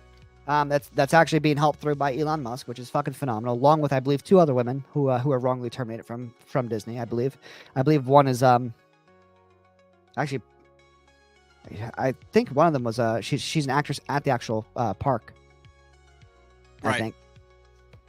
But again, physically attacked, and we just went over it not too long ago. But Miss Gina here had to sit in a Zoom call with 45 other employees to get harassed. Well, no, that was what they wanted her to do, and she didn't do it. Oh, thank God. That's when they fired her. Okay. So because she wouldn't go through it, they fired her. If she would have went through it like a good little soldier and took it on the chin with 45 people fucking humiliating her and fucking harassing her, she would have maybe been able to stay. It was like a fucking like a gang jumping. You got to see if she's tough enough to hang in with all the fucking humiliation. Yeah. I was gonna say, you know, do you know who else like does shit like that? Gangs and fucking cults. Yeah. The initiation. So I skipped over this because we literally just talked about all this. Yeah. But the Zoom shit. Not only has Kennedy been the one to attack female Star Wars creators in personal ways, she's also publicly admitted to intentionally trying to alter Star Wars fan base. During an appearance at Fortune Magazine's The Most Powerful Women Summit, shorten the name, guys, come on. Kennedy said, I think the interesting path we've had in the conversation that took place around consumer products, because there were a lot of companies that were in place who frankly didn't initially feel that Star Wars was for girls. It's a boy brand. Girls can like it too, but it is a boy brand. It always has been. It's just a boy brand. Again, women can like it, little girls can like it. Not a problem with that. No. But your dominant fan base is male, so that's what the movies were actually made for. But again, episodes 1, 2, and 3 were a love story. It's a love story. That's why Leia ends up in that fucking bikini. Yeah. Boy brand. And you're welcome for all the women who had dressed up like that for Halloween for years to come. You're welcome. Facts. Remember all those people that you want to demonize now and get rid of because they're toxic masculinity and all that bullshit? They're the ones who helped fucking pave the road for Hollywood and movies and TV and built these franchises. Remember, this whole IP came from a dude's head. Yeah. I digress. When you have a company situation where between Lucasfilm and Disney, we were all looking at the situation saying, no, with Star Wars, we have to change this. We have to make sure that we create products that are, in a sense, appealing to both boys and girls. They already were. The reason why I like Star Wars at all, or know what Star Wars is, the reason why I know what Ghostbusters is, or Transformers, or Ninja Turtles, is because my fucking mom would just make us watch the shit. Facts. That's all it was. We had to have a choice in it. Nope. But guess what? We liked it because we're boys. She liked it because my mom's a tom. Well, she still is. Get to a point. She was a tomboy growing up. Yeah, she was. She would ride horses. She would jump fucking train cars. She would jump roofs. She would party. Or she wasn't some girl. She was in jeans, fucking doing what guys would do. Right? And that's fine too. But she loved that story because. And why did she fall in love with Star Wars? Because back then, and probably still to this day, maybe not. He's a little old now, but she just wanted to fuck Han Solo. Yeah. So pretty much. That's where you have it, the eye candy, the ooh for the girls. Oh, look at that hot guy. Look at that cute guy. Look at that. Ooh, yeah. And then for the boys, it's like, not only is there Princess Leia, which is one aspect, but the boys like all the lasers, the shooting, the fucking, all that shit. All the action of it. Come on now. All the action of it. But again. Why did Aquaman make $1 billion? Let's be real. Why did the first Aquaman make $1 billion? Was it the amazing storytelling? Or was it because Jason Momoa spent half of it with his shirt off? Definitely because of the shirt off, for damn sure. I mean, he's a good-looking dude. Paige Graham, right? Miss Paige Graham. So saw both Aquaman in the theater. She loves Aquaman. If you ask her why, she doesn't tell you because the story's fantastic. She'll say, the eye candy. Momoa. If I was 30 years younger. And she still laid down. What's wrong with that? What's wrong with the point? Okay, Kathleen, we just said it. It's already appealing to both, but it's a boy brand. Just like, so are you going to go into Barbie and be like, no, we got to change this. We got to make this more appealing to boys. Why would you do that? Yeah, it's a girl brand. Yeah, but they're not actively trying to change that. Why? Because, but they're not actively trying to change it. Why? Because it's already a female brand. So there's no reason to change it. It's already perfect. Yeah. If it's a boy brand, it has to change. It has to conform to what we need it to do. Barbie. Well, actually, we kind of had our own Barbie, right? We G.I. Joe, like that, technically. Yeah, we did. We definitely did. Right? G.I. Joe was definitely our Barbies. But there's... And the reason why boys and girls like this shit is because it's written so fucking greatly that you don't have to be the same as the person on screen to identify with it. You can be whoever you want. Why do you think there are people of all different races and different colors of skin and different religions can like the same shit? Exactly. And that's because it was put out for everyone. It wasn't specifically, they didn't shit on Leia the whole fucking movie because she's a woman. No, she was more badass than fucking Luke was. Tell you that. He was a little crybaby bitch half the fucking movie. Like, she was bossing him around the minute she saw him. I don't know about you. I'm jumping the fuck down here. You can sit here and die, though. Good luck, guys. Right? I got a quote. Maybe we'll put on some merch. It was made for anyone, not someone. Facts. Done. Yep. Merch. Right there. No one take that shit. It was made for anyone. Okay. Kennedy would go on to detail the fact that the company was bought by the Walt Disney Company, which historically is a girl brand, has been amazing because they were very much support the fact that we were trying to grow in the workforce a number of women in executive positions. Hold on, time out. I don't understand. Where does it line up that you want to make shows and movies to appeal to both boys and girls? Yep. But also you want to put women in executive positions. What if those women don't have the credentials to be there? Are you still going to promote them just because they're women? Because to me, that sounds like it's going to fail. Absolutely, they will. Because why? They have to. They gotta. Endorsements. It's fucking weird, man. And with the movies that we are making and with the protagonists that we are putting in the stories, so I get a huge amount of support with that. Oh, so she's getting a huge amount of support with that because she's hiring women and making them executives. So when she wants to do shit that has all these women in it, she's getting all the support. Well, no fucking shit. Because you purposely surround yourself with people to do it. Women. Yeah. Like, of course you're going to get girls, you put a girl in this? No. They're all going to say yes. That's like being back in World War II and gathering together like just a bunch of German soldiers and be like, hey, by the way, there's Jewish people, though. Of course, you're going to have the same ideology. You surround yourself with the people that have the same ideas as you. Of course that happens. Happens all the time, anywhere. You know what I mean? That's literally how everything happens. You surround yourself with people with the same like-mindedness and move forward. Same likeness in one room going, all right, who should do the work? Also them. Okay. Cool. There's more of us. You guys go out and do it.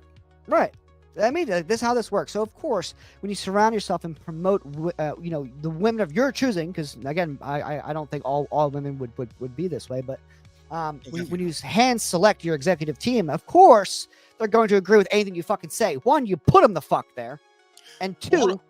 We did this next item will help, too. 50% of our executive team are women.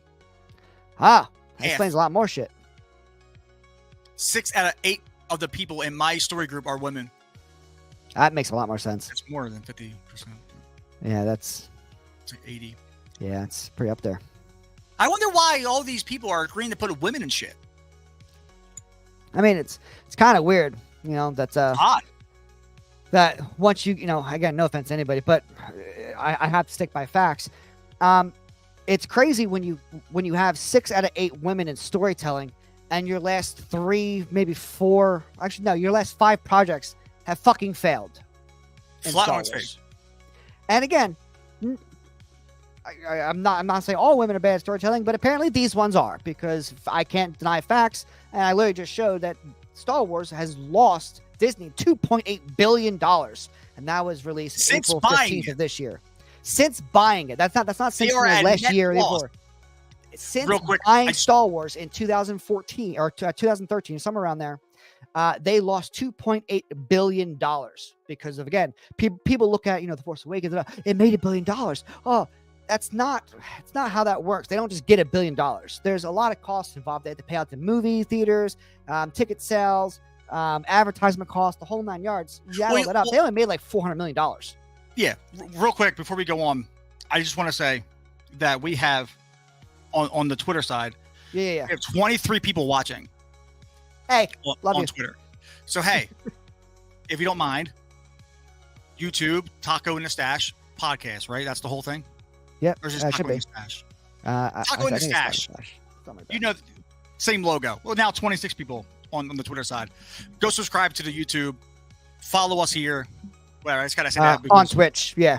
On Twitch. Same Everything obviously helps, and we love you guys. But we're trying to spread the support throughout everything, just that way we can kind of get the same engagement in multiple areas. Oh yeah, baby. We love you though. But again, not saying all women are bad at this, but when you have a net loss of $2.8 billion since you bought the company, you might want to start thinking about making some fucking changes. You might. Fucked up, Kathleen. Yeah, I mean, you stacked the cards in your favor, sure, but you lost Disney $2.8 billion. How are you still employed? I have no fucking idea. Why is there so many conservatives passing the laws? I don't understand it. Well, they do have 6 out of 8 fucking Supreme Court judges, and they it was 6 out of every 8 fucking senators as a conservative. No, it's the same math. No wonder. You know what I'm saying? Like, if you bombard a fucking office space or Congress or a Senate House, whatever the fuck you want to, with one side of people, you're going to get overwhelming majority in support for what they believe in. Yeah, I mean, it's a very common thing called stacking the cards in your favor. And that's what she's doing, and it's failing because Star Wars is a boy brand, and you're trying to make it a girl brand. And so that means the guys who love Star Wars are checking out. They're not showing up. And guess what? The girls who love Star Wars are still there. But guess what? Those same girls who love Star Wars, they fell in love with the OG shit. They don't like your new shit because it's not Star Wars. Correct. It is not what they fell in love with, and they know it. And the writing is fucking horrible to them. It doesn't matter if you think it's great. It really doesn't. What matters is if the rest of the people who are watching it think it's great. If they don't, it sucks. I don't care if you think it's the greatest thing in the world. It fucking sucks. If your fans don't like it, you failed. I'm sorry. That's just the way that works. 100%. And not to mention too, like, right, so the movie's made a lot of money. Obviously. Absolutely. Right. But 2015 is when Force Awakens came out. Disney was hot. Absolutely. Disney Yep. They just came wrong. off. They just came off of Frozen, right? Or not? Or Frozen, they going into Frozen? I think it was Frozen. Then very next year, you know what they released the very next year on the Marvel side? Civil War. Yep. So it was Frozen in 2013, which made 1.2 billion, and then 2015 was The Force Awakens, making just over $1 billion, and then Civil War on top of that. So they were riding really high with Marvel, with Frozen. Hot. Oh, absolutely. I mean, they were doing great, but again, Star Wars was kind of like. Like Marvel made $1 billion because it was sandwiched in between fucking Infinity War and Endgame. Yeah. Which, by the way, whole different stream. Should have been a fucking Black Widow movie. I digress. But again, Black Widow. You read this part. Yeah, Black Widow as a movie would have been okay and good if it was actually right around the time frame of the Civil War, and not after Endgame when we all figured out she's fucking dead. She's dead. So why do I care? I don't anymore. I know no harm can come to her. I've seen fucking Infinity War and Endgame. I know no harm can come to her. What are the stakes? Nothing. Taskmaster. Nothing. Yeah, no goddamn stakes at all, man. Task manager. Honestly, what it should have been. Staying on brand for Disney. Having a little bit more fun. Absolutely. And, so about the fucking guy from the Acolyte who thinks Anakin blew. Before we get into this, I need more coffee. All right, go get coffee. All right, right back. I'll entertain with something. I don't know. I'll pick something. So it's fucking one of the lead actors from the Acolyte fucking believes that Anakin blew up the fucking Death Star. He said it twice. And it's a fucking shit. Now, is it his job to know all that shit? Not really, but you fucking should if you're going to do the media rounds. If you're going to be the one that's the fucking talking head that's supposed to get people fucking all excited for your fucking new show you're going to be in, it ain't fucking working if you fucking don't even know who blew up the Death Star. He also thinks Darth Vader's first name is Darth. Okay, because he I believe that's at Celebrations. He said that it didn't matter the characters. You could like see angles for both sides of why they're doing it, the thing they're doing. He said anyone from Darth to Luke, and I'm going Darth who? What fucking Darth? What Darth are you talking about? There was a couple of them. So my man thought Darth Vader's first name was fucking Darth, and then said Anakin blows up the fucking Death Star. So he doesn't. I'd be surprised if he knows Anakin's Darth Vader, which is fucking sad. But I'd be shocked because it doesn't fucking seem like he does, to be honest with you. So while we wait for him to come back, I'm gonna show amazing fucking the new TV spot for the Acolyte. What the fuck did that just say? Amanda Stenberg and Lee Chung Jae shine from the Nerds of Color. Oh, well. I wonder if the Nerds of Color would have any bias. Okay, I'm back. Sorry. All right. Yeah, I'm showing the newest like little TV spot here for the Oh Acolyte. yeah. And I had a question because it says Amanda Stenberg and Lee Jung Jae shine. Laura from the Nerds of Color, and I said, I wonder if Laura from the Nerds of Color would have any bias towards Amanda Stenberg. Laura, Nerds of Color. Nerds of Color.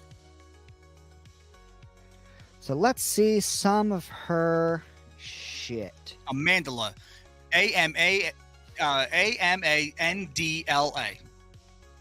Amandla. I didn't name the bitch. Don't look at me like that. Yeah. Okay. So. Yeah. Yeah. She's a very political driven person. Oh, you don't say. Yeah. Yeah. You don't say. It's very crazy. Laura from the Nerds of Color is a politically driven person. Does she have any pronouns in her bio? Yeah. She, her. How many flags? Ooh, 2. Oh God, it's like fucking bingo. China and something else. China. Weird. What a Lord. Anyway. Anyway. Fresh storytelling in an unexplored era of Star Wars. You're barely in a new era of Star Wars. In 100 years, you're in Episode 1, The Phantom Menace. It's 100 years. You are barely. Yoda is already a Jedi. Yoda is still the Grand Master. Yoda's 700 years old here. You're acting like this. We've never been. He's 800 years old. I saw this shit. He's 800 years old because in 100 years from now he fucking dies, or like 140 years he dies. So he died right on 900 years old. So again, he's not that fucking old. He's still the Grand Master of the Jedi Order here. Unexplored era. It's still his Jedi Order. And what happens with his Jedi Order? It was fucking flawed because he changed the way the Jedi think. In the High Republic era, it was completely different because they just came off of, you guessed it, a Jedi Sith war, and they had 1,000 years of peace. Why do you think in Episode 1 they said, we haven't seen Sith in 1,000 years? Because of that. Was the first one. No, it's the second one, dude. It's her, the Acolyte, and then all 5 people binging the show clapped. Oh God. Star Wars. Who had the blue one? Him. Yeah. I don't remember his name. I'm gonna butcher it. It's gonna sound racist, so I'm not gonna do it. Oh, okay, yeah, the Asian guy. Yeah. Well, but that was fucking something, wasn't it? Yeah, but again, are you excited? The issues I have with That's Tuesday, by the way. Yeah, I know it's Tuesday, and I can't wait to not watch it until Friday. I'm watching it Tuesday. I can't. I work, so do I. But I mean, yeah, but I work at night. I just hear excuses. Facts. That's all I hear. Mm-hmm. All right, so let's get into this guy, shall we? This guy's a fucking moron. This is Star great. Wars. The Acolyte actor claims Anakin Skywalker blew up the Death Star and that the recent Disney Star Wars shows did not feature Jedi. Yeah, like that dude standing next to the Asian guy. That's him, right there. He's the one who's claiming Anakin Skywalker blew up the Death Star. And that he also believes Darth Vader's first name is Darth. This is who we're hiring, by the way, to play a Jedi.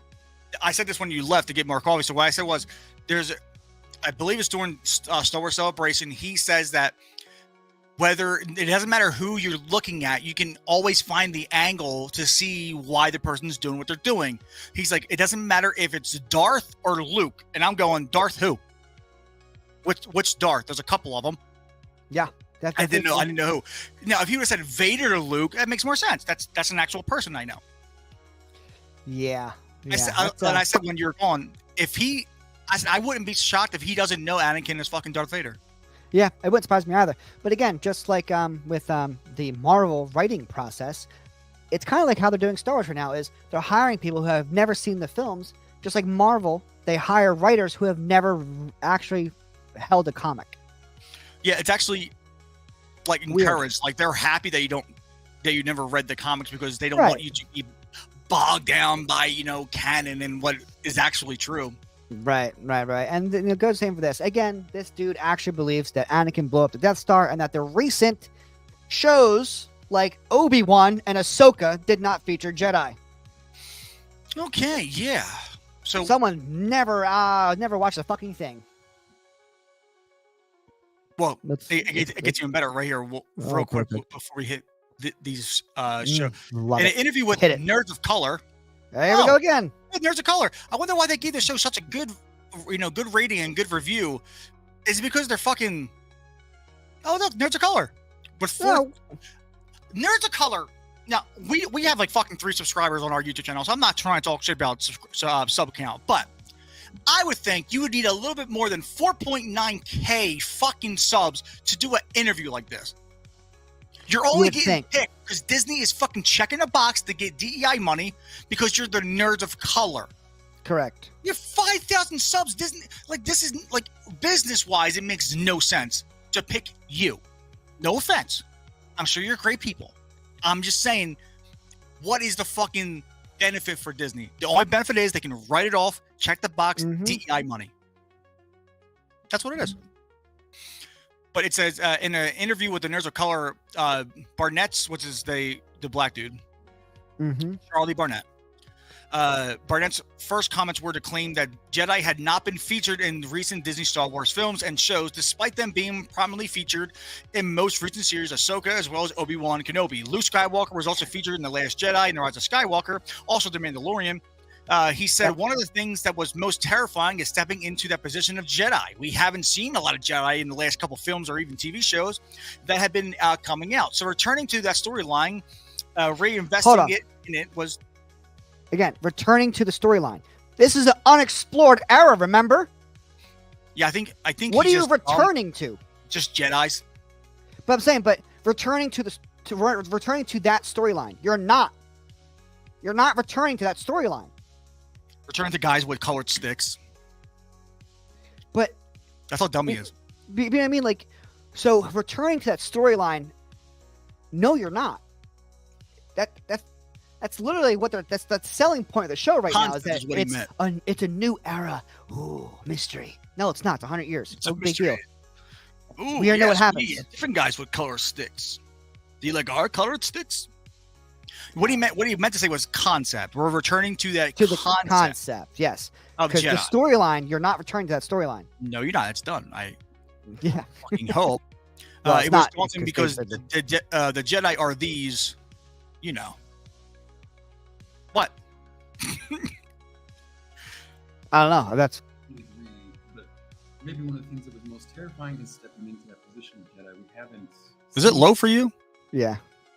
Well, I think it's just that. But you know what? I have this new extension. Simulate creative space. They were. Why is it only coming out one side? They were the utmost. Could do nothing wrong, and there was this kind of godlike nature.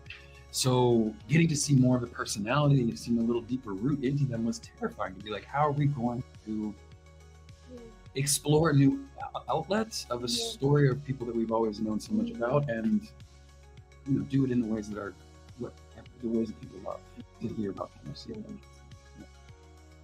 Shut the fuck up, girl in middle. Yeah, well, that's Daphne. Weapon 23.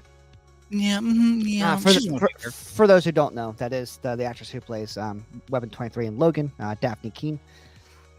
But again, next he claimed, and from there, I was so pretty much what he was saying there that we didn't catch, the full glimpse of it because we're messing with audio, was essentially that that the Jedi were considered gods, that they never had a struggle or a hard time, that they were pretty much featured as gods forever, and that's finally nice to see them kind of struggle and be beat down. I don't know. This is what solidifies for me that he'd never seen a single fucking movie, because Order of 66 is what murdered all the fucking Jedi, besides a small handful. That we go into in like comics and books, but things like that. But again, I don't care right now. But again, the Jedi were never featured as god-like characters. They never were. In any film, they were never considered gods. They were not feared, anything like that. In the High Republic, where this is supposed to be set, they were feared because they just came out of a fucking war 800 years ago. Right. So yes, actually, they were very feared. They actually spent a lot of time showing you, going through this whole storyline, with that guy Anakin who blows up Death Stars. Yeah. That the Jedi are pretty imperfect, and they can't all seem to get on the same page. I mean, even between Qui-Gon and Master Yoda, because Qui-Gon, he believes in tapping into all elements of the Force and not shutting yourself off to half of it to become a better, and then shit like that. So the council itself can't come together because they're not perfect. Correct. And it's already explored, right? And for this to sit here and say, they're coming off this like godlike thing. No, they never were. Not one fucking bit. They were never considered gods. And this dude has never seen a single fucking Star Wars thing in his life. Jesus Christ. Well, no, probably not. Then it's just like, but that is the beauty of this story, and it's the beauty of life, that it is nuance. It's not about not holding people to the fire when they do make the wrong decisions or when they are bad, but recognizing why they led to the places that they led is important. I think it's why Lucas wrote it. I'm sorry. It's why I've kind of stopped using the word villain, because I feel like people look at a villain as.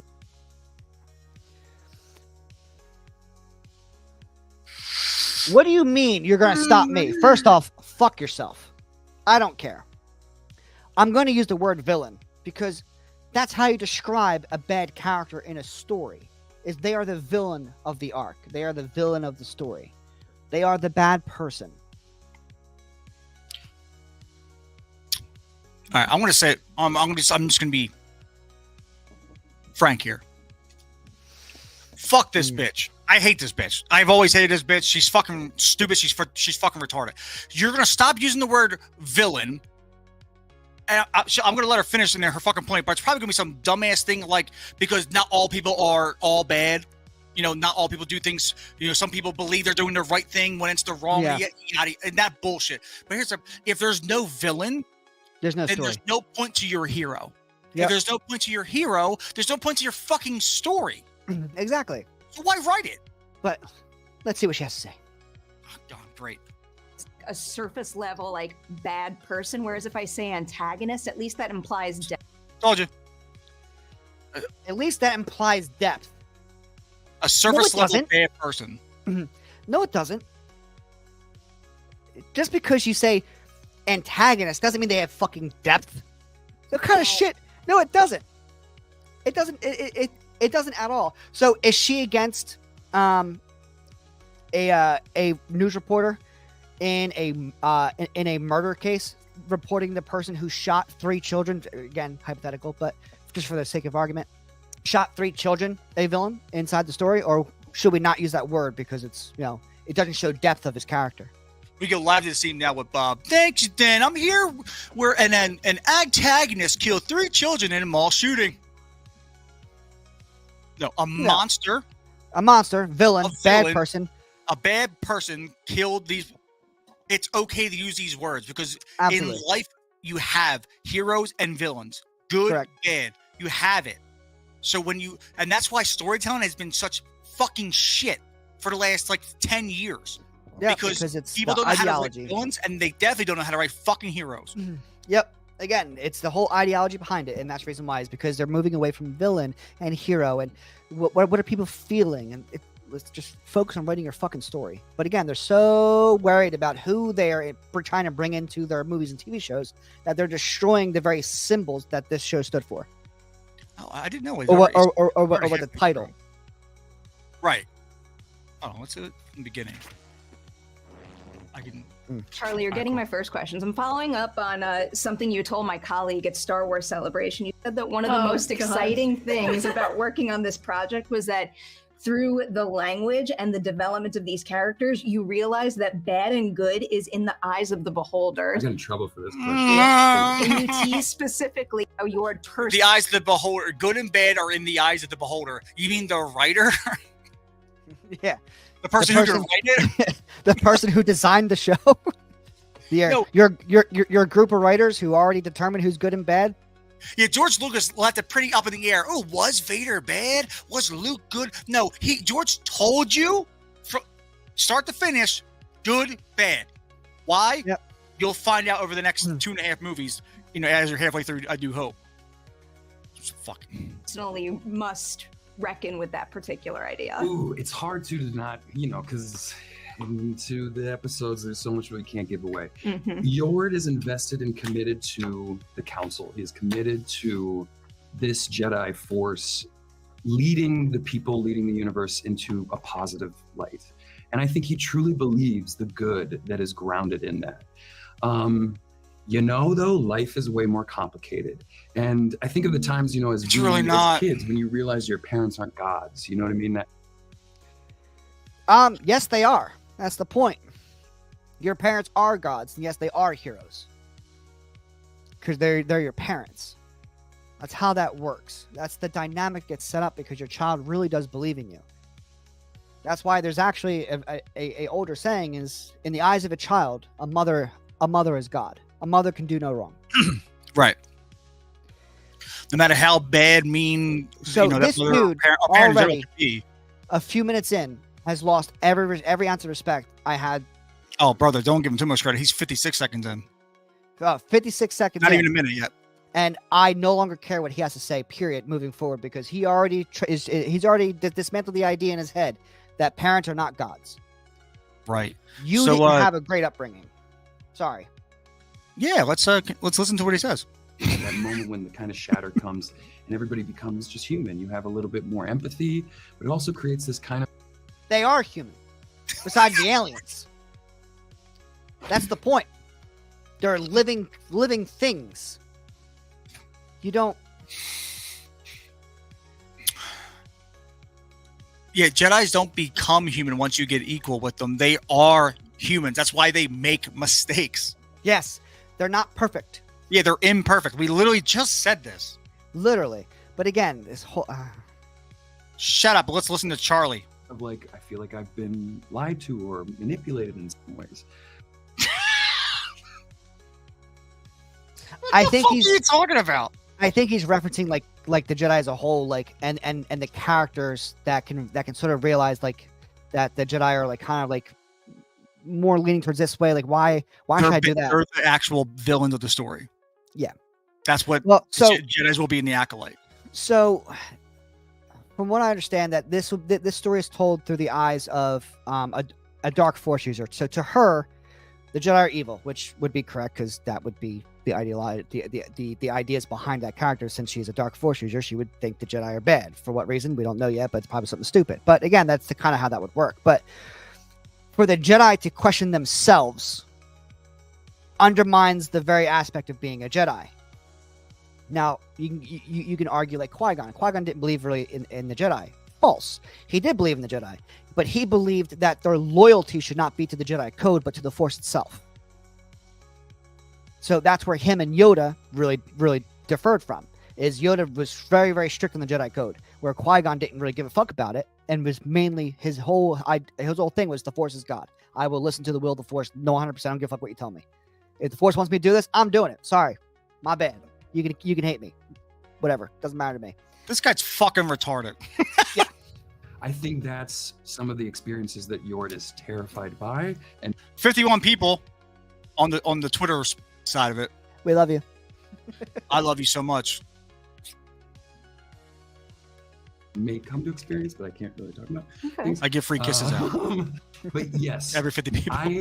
I did get in trouble for this answer at Star You Wars got Con. heat. I got heat. Yeah. And in my Star mind, Wars it's Con. funny because it literally, Here we as go. a person who's outside and just a fan coming in, that was what was so beautiful and interesting to me. You know, People have been talking to me online about how Darth Vader is such a bad person. It's very clear, and it's very well established from those actions. But if you can't look and see that Anakin blowing up the Death Star, Hold on, pause that. Okay, well, we just heard that, but I want to actually, before we get into Anakin blowing up the Death Star, Fuck me, because this dude is claiming to be a Star Wars fan. Obviously, is fucking not. Because my God, Anakin did not blow up the Death Star because he was currently Darth Vader. My man did not have split personality disorder, trying to fight the fucking Emperor by himself. You know what I'm saying? One day he's fucking Anakin Skywalker, fucking flying through the Death Star and shit and blow it up. You created it. Of course you know how to blow it up. That's why he was always out of breath. That's why he was like, because he's running back and forth between being good and evil. Like, we gotta blow this shit up. Don't blow my shit up. We gotta blow this shit up. But before we get into that, again, he said it's very clear from Darth Vader's actions that he's very evil. Dave Filoni says that Darth Vader isn't actually evil. No, what he said was he didn't believe Anakin was evil.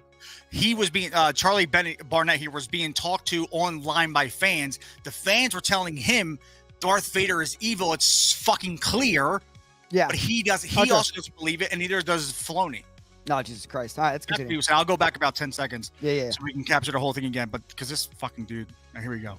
Oh, people have been talking to me online about how Darth Vader is such a bad person. It's very clear, and it's very well established from those actions. But if you can't look and see that Anakin blowing up the Death Star, I fucking can't. I just can't. I can't. Hold on. I can't do this. I can't. This hurts my soul in such a way that I physically can't.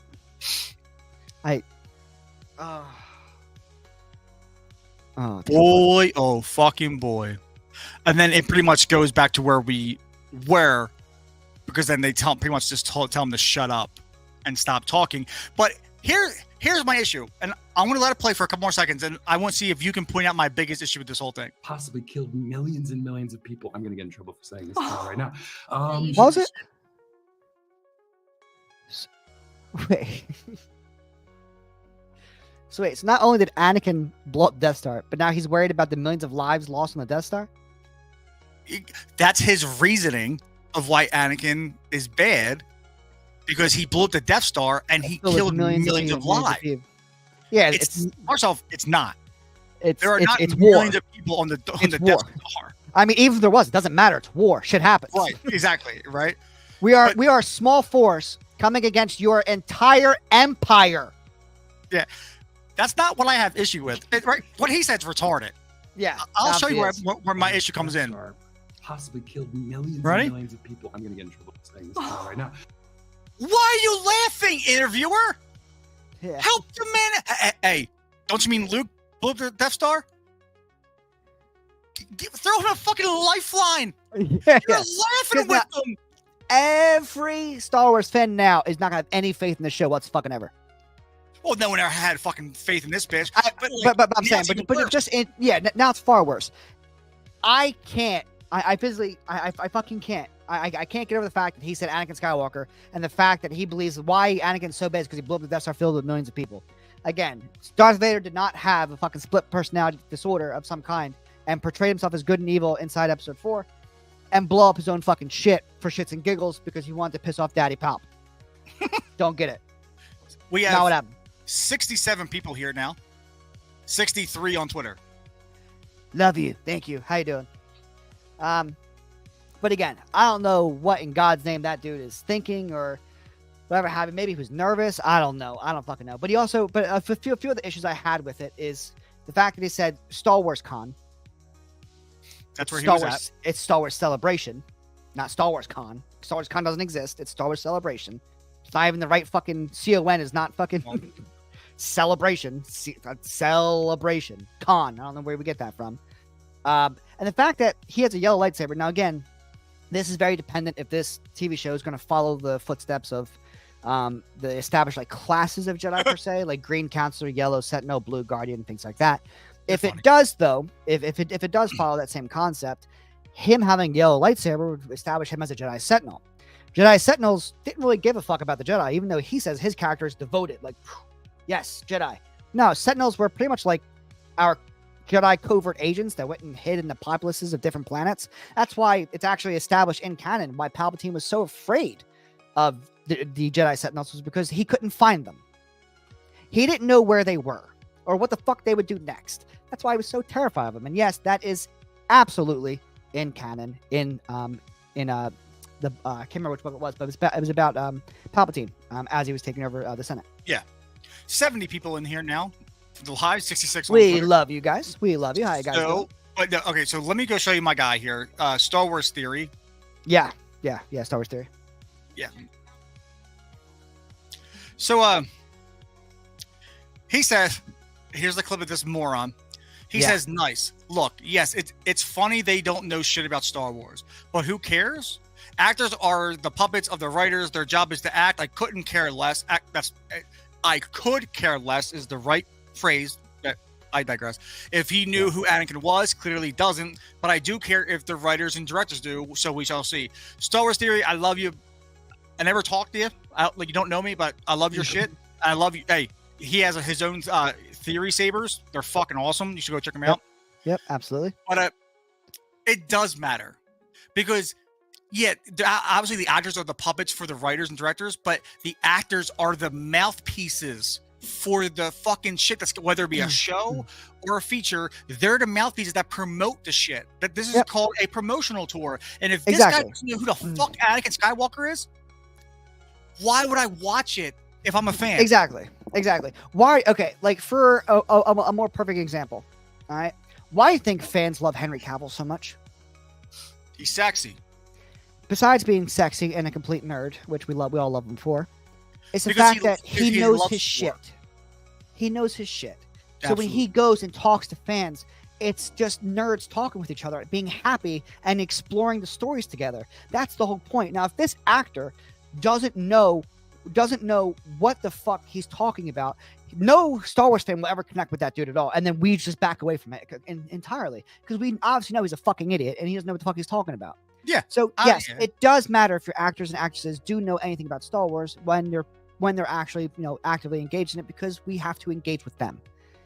And another thing is that if you don't give a fuck about Star Wars and you're acting in a show and you're just there to act, no one's going to like you. That's kind of how bad actors are formed. But if you have an actor and actress who actually cares about what they're learning to portray, like Henry Cavill, Daisy Ridley actually does love Star Wars, you become more personable inside your character, and you actually are more believable that you're actually in the story. You know what I mean? Like, so it 1000% does matter. Again, me personally, that's an L take from Star Wars Theory, but still love Star Wars Theory. Nothing bad there, but to me, that's just an L take. So here's the thing, right? I'm gonna see if I can find the clip real quick. Anakin blew up the Death Star. Jesus Christ. Anakin blew up the Death Star, everybody. I don't know if you knew that. Nope, Spoilers definitely if you haven't not. seen the OG shit. Yep, fucking Darth Vader has a split personality disorder in episode 4. Fuck, man. I'm not gonna be able to find it. So there's actually a clip of the actress who is in The Acolyte, the one who's playing the twins. And she's talking about how being in Star Wars, and she goes, beep, bop, boop. Which is what Gina Carano got fired for. Yeah. Shit. I'm like, up. Struggle session. Yep, struggle session. Struggle session is what we need now. But we can't. Right. We won't do it to her. A lot of Star Wars news this week, which is fine with me. But let's move on to something that's not Star Wars related. Yes, finally. We are finally breaking off the Star Wars chain. Concord gets raked over the coals for pushing pronoun nonsense. Man, first of all, this game looks horrendous. I don't know if you. I don't really think I've seen much of it at all. No? To be honest, no. I really don't think I did. Well, here you go. So here is the game. It's called Concord. It's a 5v5, like almost like a Overwatch. Yeah, like an Overwatch, a 5v5 multiplayer shooter. Yeah, Concord is it. So here is the tank character, which is funny as fuck because she's literally in tank armor. Like she looks like a fucking tank. But up here, barely broken off is she. Why their pronouns? Got pronouns for this bitch. I don't give a fuck. Just, is she good? Can she play? Like what? Yeah. Again, gamers don't care what your pronouns are. We just care if you're just enjoyable to play. It's fun to press your buttons, and you're actually good as a character. We don't give a fuck about anything else. I don't care if it's she, her, they, them. But I don't care. I just want to play the game. That's all I want to do. So Firewalk Studios is a subsidiary of PlayStation Studios, provided a number of new details about their upcoming 5v5 shooter Concord during PlayStation State of Play presentation. It did not go well, as gamers are raking the game over the coals for pushing pronoun nonsense, DEI character designs, and being a ripoff of Overwatch. Well, okay, the ripoff of Overwatch thing, I can, like, depending on what it is, but again, when you have a game that kind of created itself in that genre and it became so popular. He, him. Yeah, that's a robot. That can't be he, him. Sorry. We're going back to Atlas again, I see. Anyway, Jesus. But when you have, an established game that's, that pretty much like self-made themselves inside a certain genre, any game after that will be a copy of it. Just like every game, that's a what you call it? A looter shooter escaping game is always a ripoff of Tarkov. Escape from Tarkov. Right. It's just the way that it is. So I don't care that it's a ripoff of fucking Overwatch. I don't give a fuck.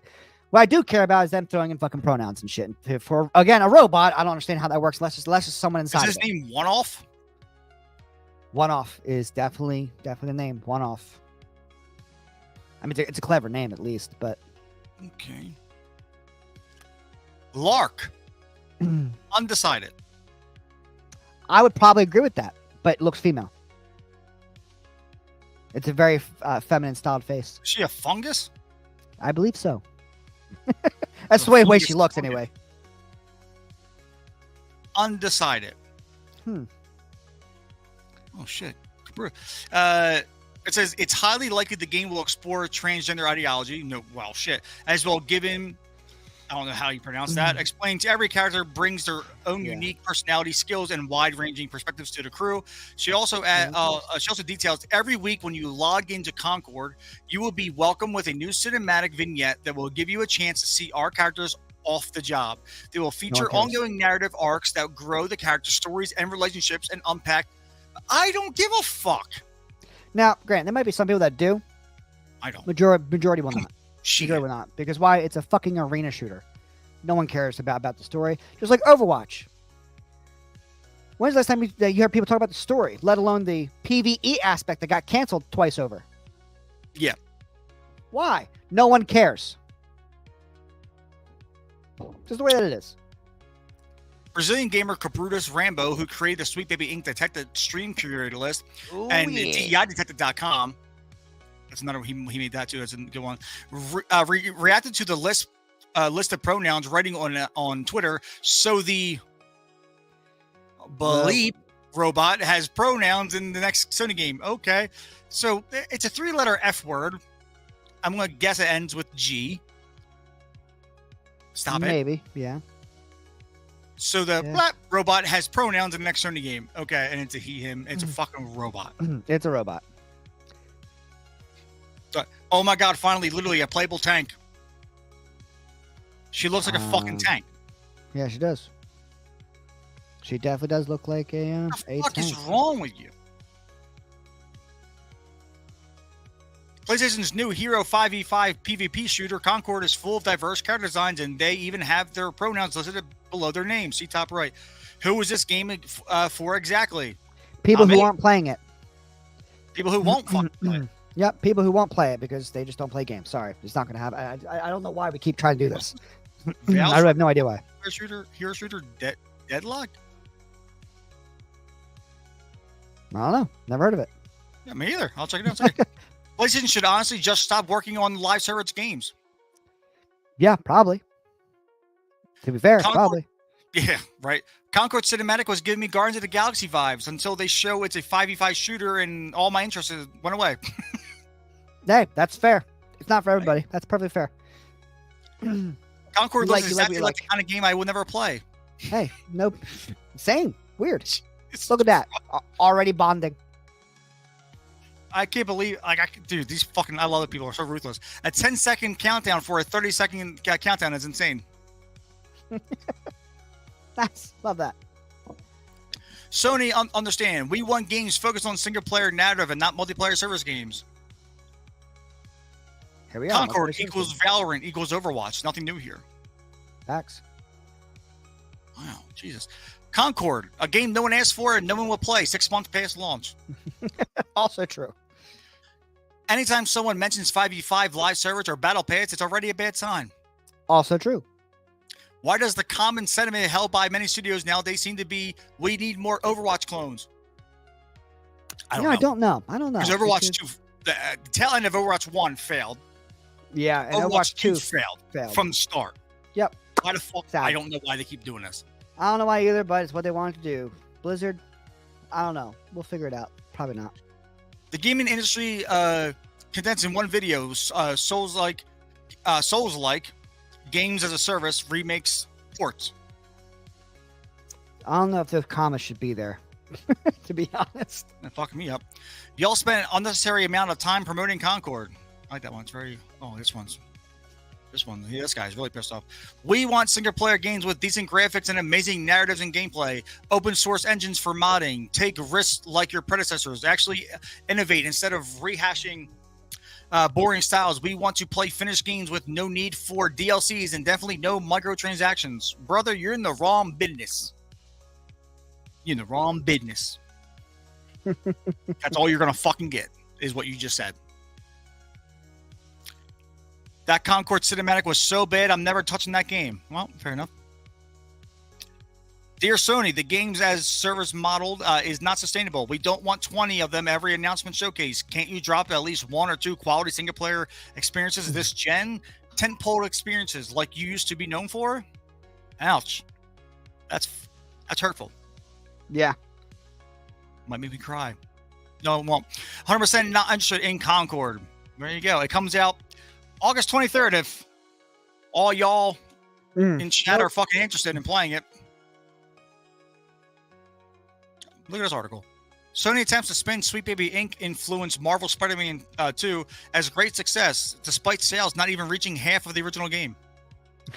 Jesus Christ. Oh, man. I'm going to see these. Where was it? I don't know. It was Valve, right? It was Steam? Yeah, there you go. Valve's rumored multiplayer hero shooter Deadlock appears to promote transgender ideology. Weird. Harry What we Potter. got?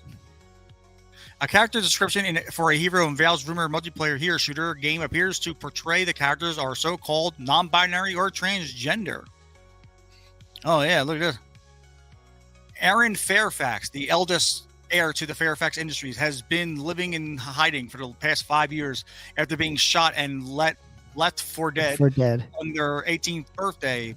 Aaron doesn't know who is trying to keep them from taking control of their parents' company. Well, there is actually correct. Yeah, them from taking control. Well, actually, that's correct. That's right too. Yeah, and Aaron, because Aaron doesn't know who is trying to keep them from taking control of the. Well, I guess it would be Aaron doesn't know who is trying to keep him from taking control of his parents' company. Oh, okay, yeah, I can see that too. There we go. Put that in here too. Not only for their own protection, but because they want to forge their own identity separate from their parents. Yeah. Again, you replace that with him. His And he. It makes more sense. Yeah. Not only for his own protection, but because they want to forge. They want to forge their. So he wants to forge his own identity separate from his parents. Is how probably what they're saying. Yeah. No, absolutely. Should be written, but I mean, yeah. First of all, this game looks horrendous. It does, but hey, I mean, what are we gonna do? Looks like I fucking made this game. But all right, one sec. Gotta do a phone call real quick. I'm still here though. I'm just gonna take a sec. Phone call. Yeah, phone call. Yeah, work. Cops showed up. So one sec. Oh shit! Cops showed up. Nice. Someone's trying to steal Pokemon cards. Fucking wild. Stop stealing Pokemon cards. All right, well, while you're there, I will go on to Valorant.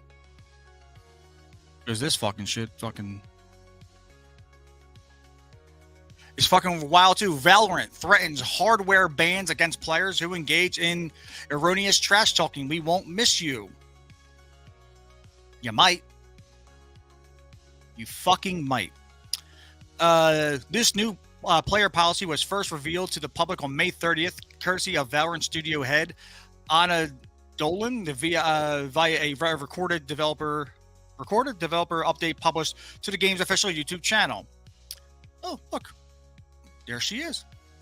Beginning her message with a particularly diatribe regarding Riot's outlook on the topic, Dolan informed players since launching Val, especially with the addition of voice comms, we've known that fighting in-game harassment was going to be both something we needed to prioritize and also would be one of the most challenging issues that we would face.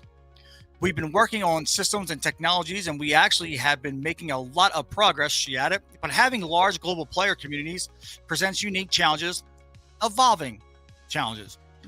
She continues.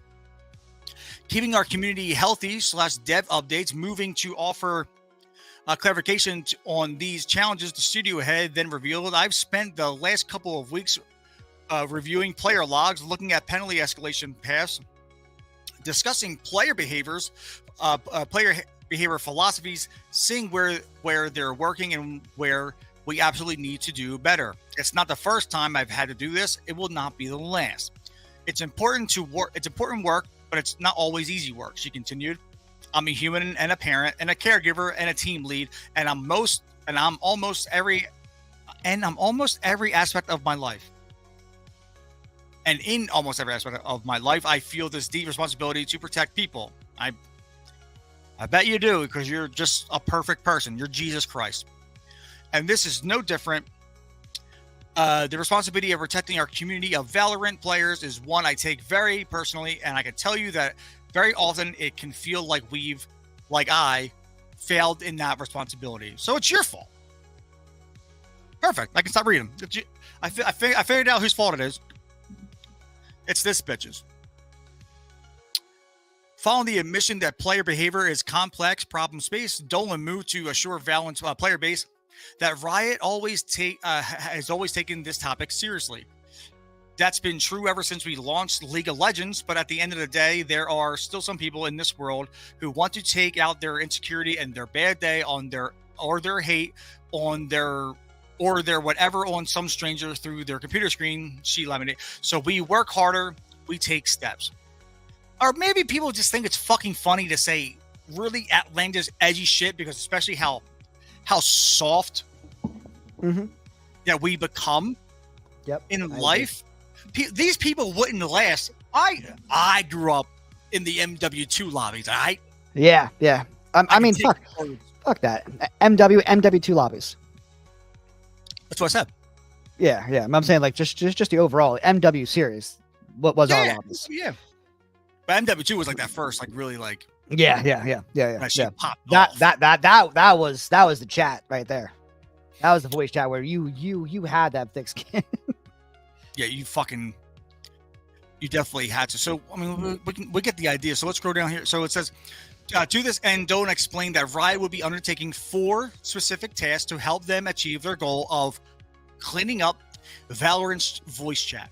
First, over the next 30 days, we'll be finalizing updates to our existing policies.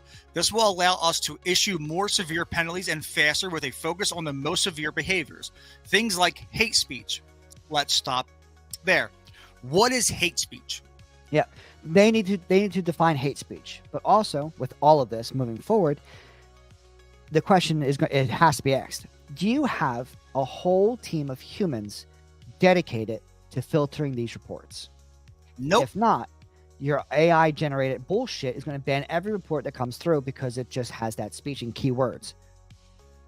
That's it. Yep. That's actually part of the steps. Ah, good. Same page. So, like Tom McDonald says in one of his songs, there's a difference between hate speech and speech that you hate. Correct. Okay, so hate speech. So if I go up in there and I'm playing Valorant, and I think I see somebody who's complaining about, say, current day events, and I just yell, Trump 2024, or in the new one, felon for 2024, is that hate speech? Like, who gets to determine that hate speech? I mean, I'm pretty sure it will be. Yeah. But how's that fair? So I imagine what the definition they're going to go by for hate speech is if you literally offend anybody inside that lobby, it's now hate speech.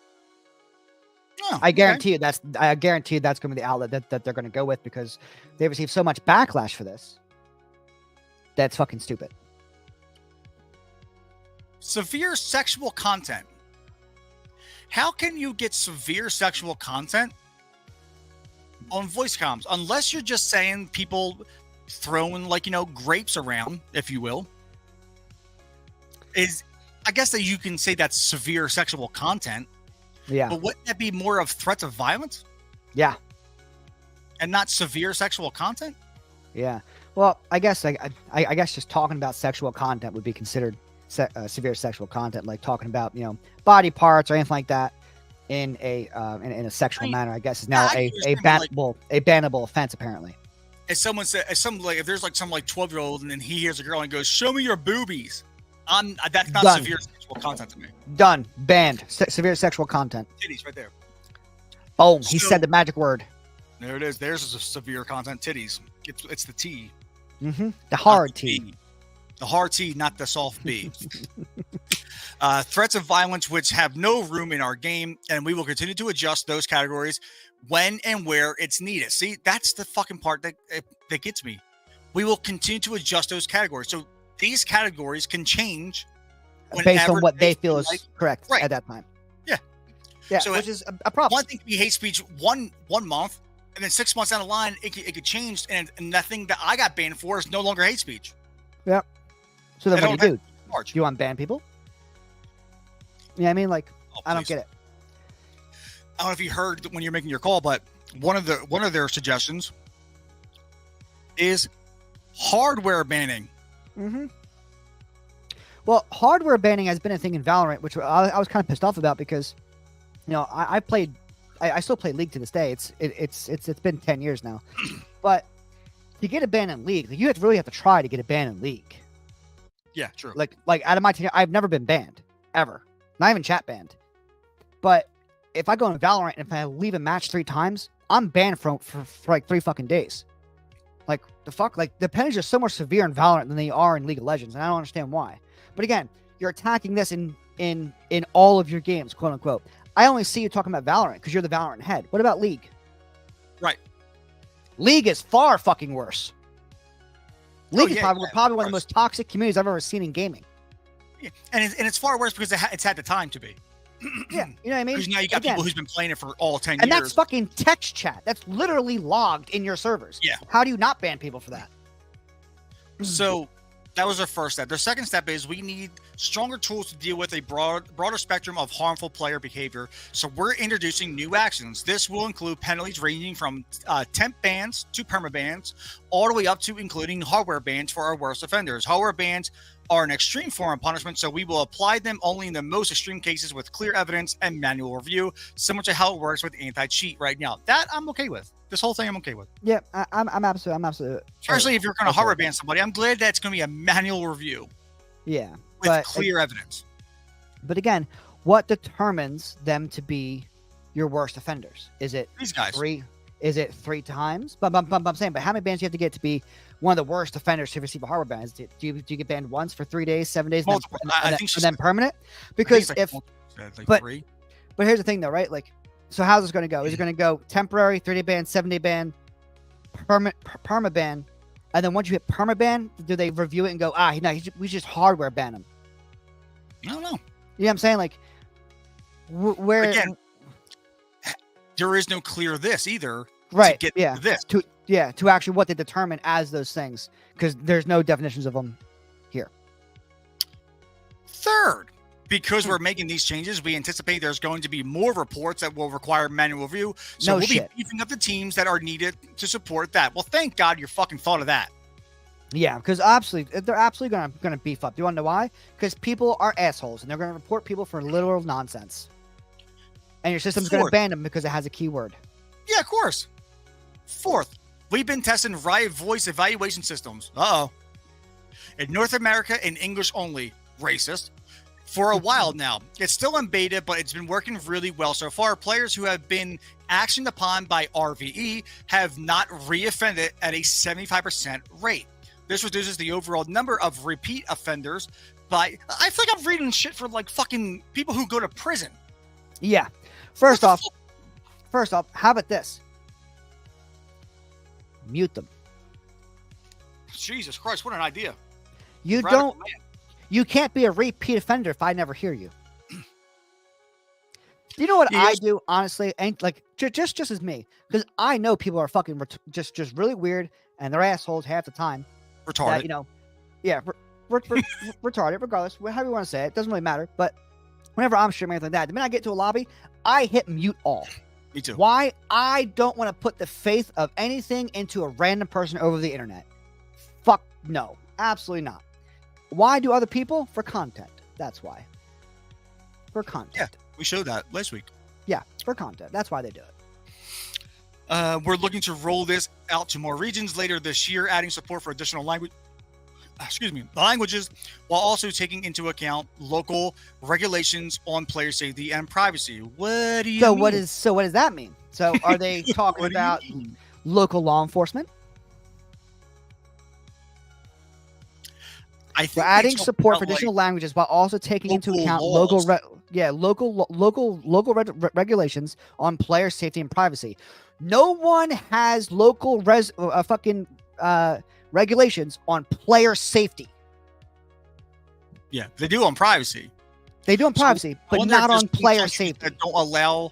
You want to know why? Because it's the company. It's the company who's supposed to conduct player safety, not the fucking state or country they live in. Right. Yeah. That's an interesting sentence there.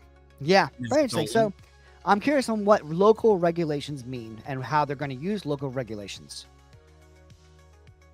I guess we shall fucking see. And lastly, we're going back and perform a one-time review of the top suspected offenders from the previous act and issue penalties accordingly. What? Of the previous act. So I guarantee you they're talking about the dude and that streamer that was all over Twitter. Oh yeah. Most likely, because you're pretty much saying it right here. And lastly, we're going back and we are going to go back and perform a one-time review. A one-time review.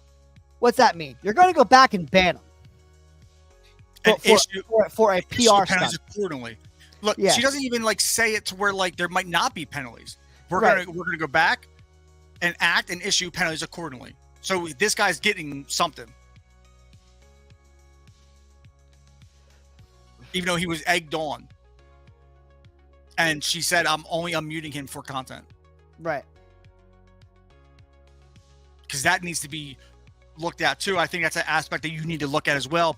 If someone's going to egg someone on, and especially if someone, even if the dude's just trying to be funny and being a dickhead, which some dudes are, especially in their teens, and you muted him and then unmuted him and you said out loud in your stream, I'm only doing this for content, that needs to be reviewed too, because that needs to be taken into account. Because if you're the one egging him on and you want him to say this for content and then you're going to go on Twitter and cry about it, then I'm not going to take your claim of what this dude said as serious. Like he might get he might get a comms ban for like a week or something, but I'm not going to like perma ban him or hardware ban him.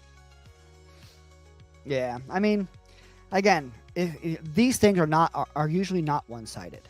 They're usually not. Now, there are a lot of cases where people are just assholes and they say a lot of racist, sexist things, or even very, very threatening things. I do get that. It's the internet. It's filled with people who are just fucking disgusting human beings. I get it. But at the same time, that's why the muting exists. It's to help combat that. Mute the whole lobby. If you're not playing with friends, you're playing with a bunch of random people. Why? We want to talk to random ass fucking people over the internet. Fuck those people. Because they're probably dog shit anyway. Fuck them. Fuck them. Fuck them good. Yeah. So, no. Fuck that. But again, they're going to go back. They're going to review the account and go, we have to correct this. People are really mad. Hardware ban that dude. And we'll put it on Twitter. Why? It's a PR stunt. She's claiming they're going to go back, review the incident. There's nothing to review. And then they're going to issue penalties accordingly. They're going to permanently ban them because of the PR stunt. Because they got so much shit on Twitter from that one streamer unmuting the dude while calling him an asshole multiple times and claiming it's just for content. Yeah.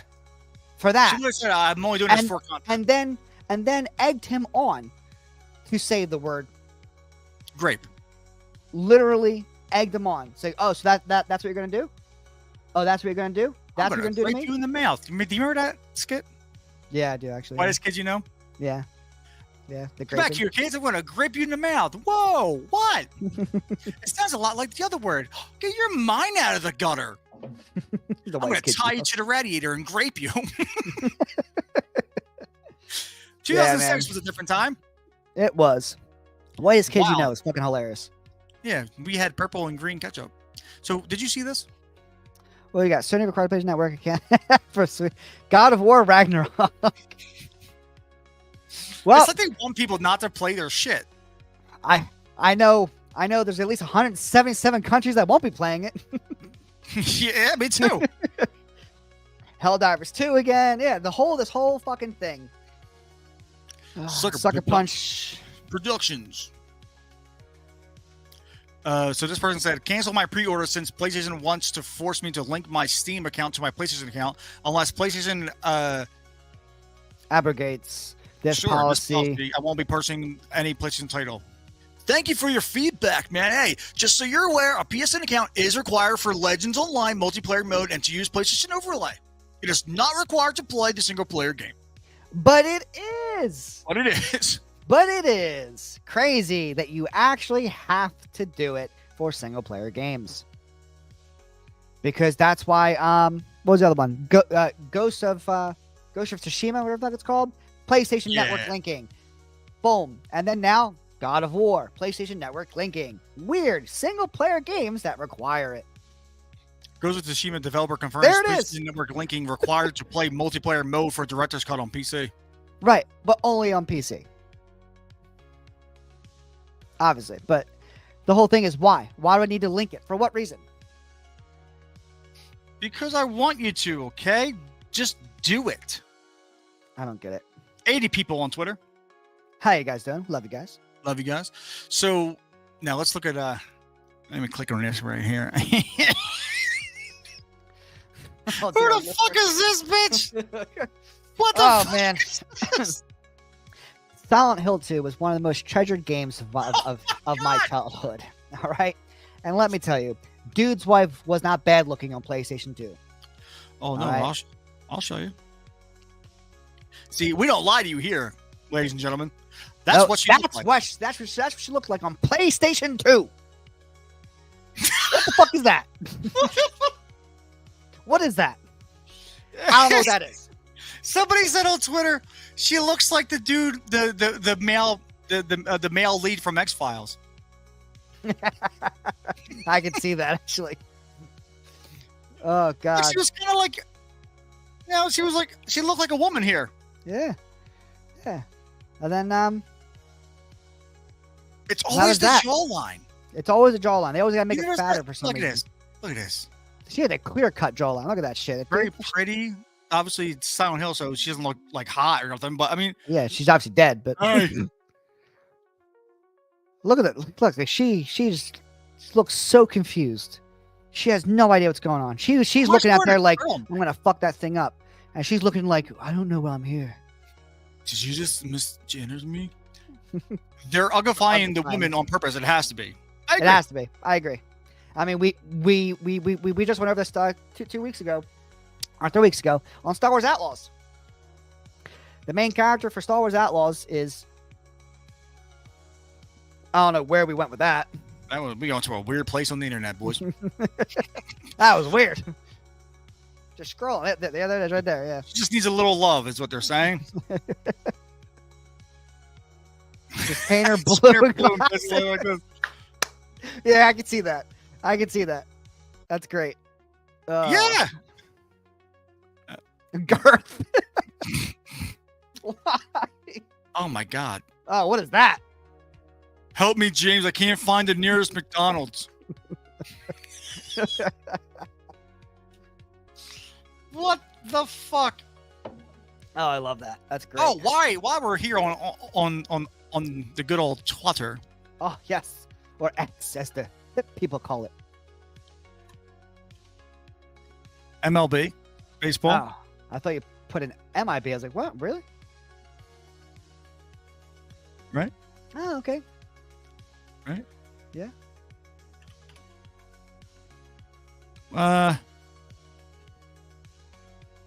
Nope, they don't give a fuck. Nope, How about not one NBA? bit. Nope. How about NFL? The NFL got you, right? They're huge. Oh, Only MLB, huh? Apple. Got to be Apple. They love. Oh. Fuck. Damn. But Microsoft. I was doing this today. Like literally, it's like nobody, besides like a few companies now. Yeah. Yeah. I mean, What the fuck's happening here? I don't know, but there's What the fuck's going? Okay. Oh, hey, I was in the garden, listening to Foo Fighters, and this man kissed me. this man kissed me. What the fuck is happening here? Well, I'm just trying to fucking see who's doing the pride stuff, and I don't know, but Christopher Walken. that's marching the half the Star Wars shit. 90 people watching, 87 on the Twitter. We love you. Let me Let's see. I have some Yeah. I have some smaller stuff that Okay. I was pulling this up. Oh, did you see the announcement of a anime that Netflix is doing? No, but I'm kind of afraid of it. Is it gonna be good? Or what do we got? Live action of this show. But- Live action of I can't even see what the fuck is that. Story below. Okay, I guess let's click on it. I guess. Hold on, let me. So here's the anime. Okay. So now I don't want to be that person, right? One of these things is not like the other. But how did we get here? What happened? Melanie Mac. I love her, Melanie Mac. Assuming same. the left is Jabami, Yeah. then they casted her great, but the race swaps. Something tells me Mary isn't safe, and she is my fave. Yeah. I've never seen this Yeah. anime. I remember now the very next comment though. Very next Oh. comment on that Twitter post. Huh? No one asked for that. I'll stick to the original. Again, Oh, dude. I don't understand why there's a need to do this. Okay, just if you want to make it, an adaptation or a live. But again, this just again. If you're going to Wakanda make Guri. something off of another, stay true to the source, and it will be loved by the fans. You're trying to Minority target. Report.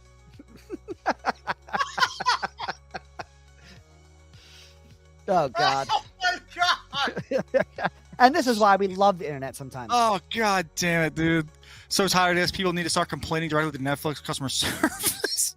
Netflix customer service. Whoa! And is that true in the show?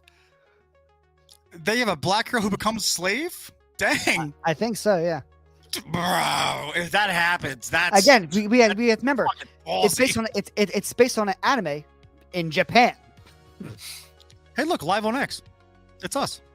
Hey, Hey, that is us. it is us. But yeah, I mean, I don't know. That's fucking crazy. But those comments are awesome. They're obviously really fun. So let's see here. All right. What? What else we Oh, shit, got? we got here? sex and nudity in the show? Mm-hmm. Okay. Oh, okay. I'm gonna check that out. I'll check that out. Is it A a dark dark anime? Well, It's a lot of Netflix- strange things in that one. Netflix took that to heart. I guess. Dark. It's a dark anime now. Oh god. Oh god. Oh my fucking Oh, god, dude! oh, weird. Fucking Netflix, have fun with that. Oh, here's that idiot again. Oh, there he is. There's the idiot who thinks Moron. Anakin Skywalker blew up the Death Star. Here's some of the. I see. Yeah, Fucking this- idiots. bro, what My the God. absolute fuck is happening? Lives. Again, like, why did she mystically gain like 40 pounds? I don't understand. Look at what is that? Oh, look, yeah. No DEI agenda here. Nope, not a one. Carry on and carry on. Consume. Don't question. Black girl gamers can't wait. Yeah, what? Well, Did we see them before somewhere? yeah, they were trying to sue that Park Place for That's what it was. circling around something that their CEO said. Yeah. I remember now. Okay. I could have sworn we covered something that had them in it. What? Mm-mm. Oh, I had this too. I gotta show you this. So Splash Mountain at Disney World, they changed it to the Tatiana's Bayou Adventure. Remember Oh God, where I gotta show you this too. They're showing her get her fucking ingredients for her world famous fucking hot sauce. What do you got? God. So I just have to kind of talk about this. We're just going back to the Acolyte for a minute here. God damn it. All right. The Acolyte will uncover the secrets of the Sith, exploring the master-apprentice dynamic in the rule of two. It doesn't work like that. It doesn't work like that. That's What not do you how mean it works. exploring? We already know. It was made by Darth Bane. We already know this. It's gonna be. It's the twin. It's the same yeah, bits. Bane, the yeah. same, that she's gonna be the rule of two with herself. Yep, pretty much. She's the master and the apprentice. She has split personality disorder, just like Darth Vader did in Episode 4 when he blew up the Death Stars. Anakin Skywalker. Yeah. The Acolyte lies at the heart of this, and at a time of transition among Sith. No? Next line. Palpatine feared exactly this transition, working to avoid the ultimate outcome of the rule of two, his death. Didn't happen yet. Okay, first off, Foreshadowing. Palpatine didn't You'll fear see. his death because he purposefully didn't teach Vader everything he knew, so therefore he could beat Darth Vader or Anakin, and he had no fear of dying. That's why he had no fears, because he didn't teach Anakin fucking anything. He just promised them something and never fulfilled on it at all. And Anakin thought he was getting stronger. He wasn't. He was just still. He knew about. He just still hates sand. Before Anakin was born. Yeah. Working to avoid the ultimate outcome of the rule of two. All right. So again, this right here, the ultimate outcome of the rule of two. Very, very true. The rule of two, master apprentice. The apprentice will always try to kill the master. It happens all the time. Does the apprentice always succeed? No. In this case, it did though with Leslie Headland and Harvey Weinstein. Yeah, very true. She definitely. Yeah. The apprentice is now the master there. So maybe her fucking apprentice will start bringing men to her. Who knows? Or women. I'm pretty sure she's gay. So she's bi, right? Yeah. Sorry, no, she says she's queer. Yeah, queer. Sorry, her words, not ours. So he feared exactly this transition. What transition? All right. What transition are you talking about?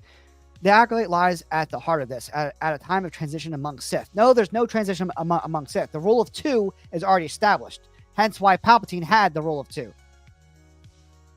with his master, Darth Plagueis. It's already been established. It's already a thing. It's been a thing for almost 1,000 years at this point. Actually, almost 2,000 years at this point. So, what transition? They said they're moving away from the rule of two? If that's the case, why did Palpatine have the rule of two? Shouldn't they have moved away from it? Since Palpatine's an actual Sith who was taught by an actual Sith Lord? Weird.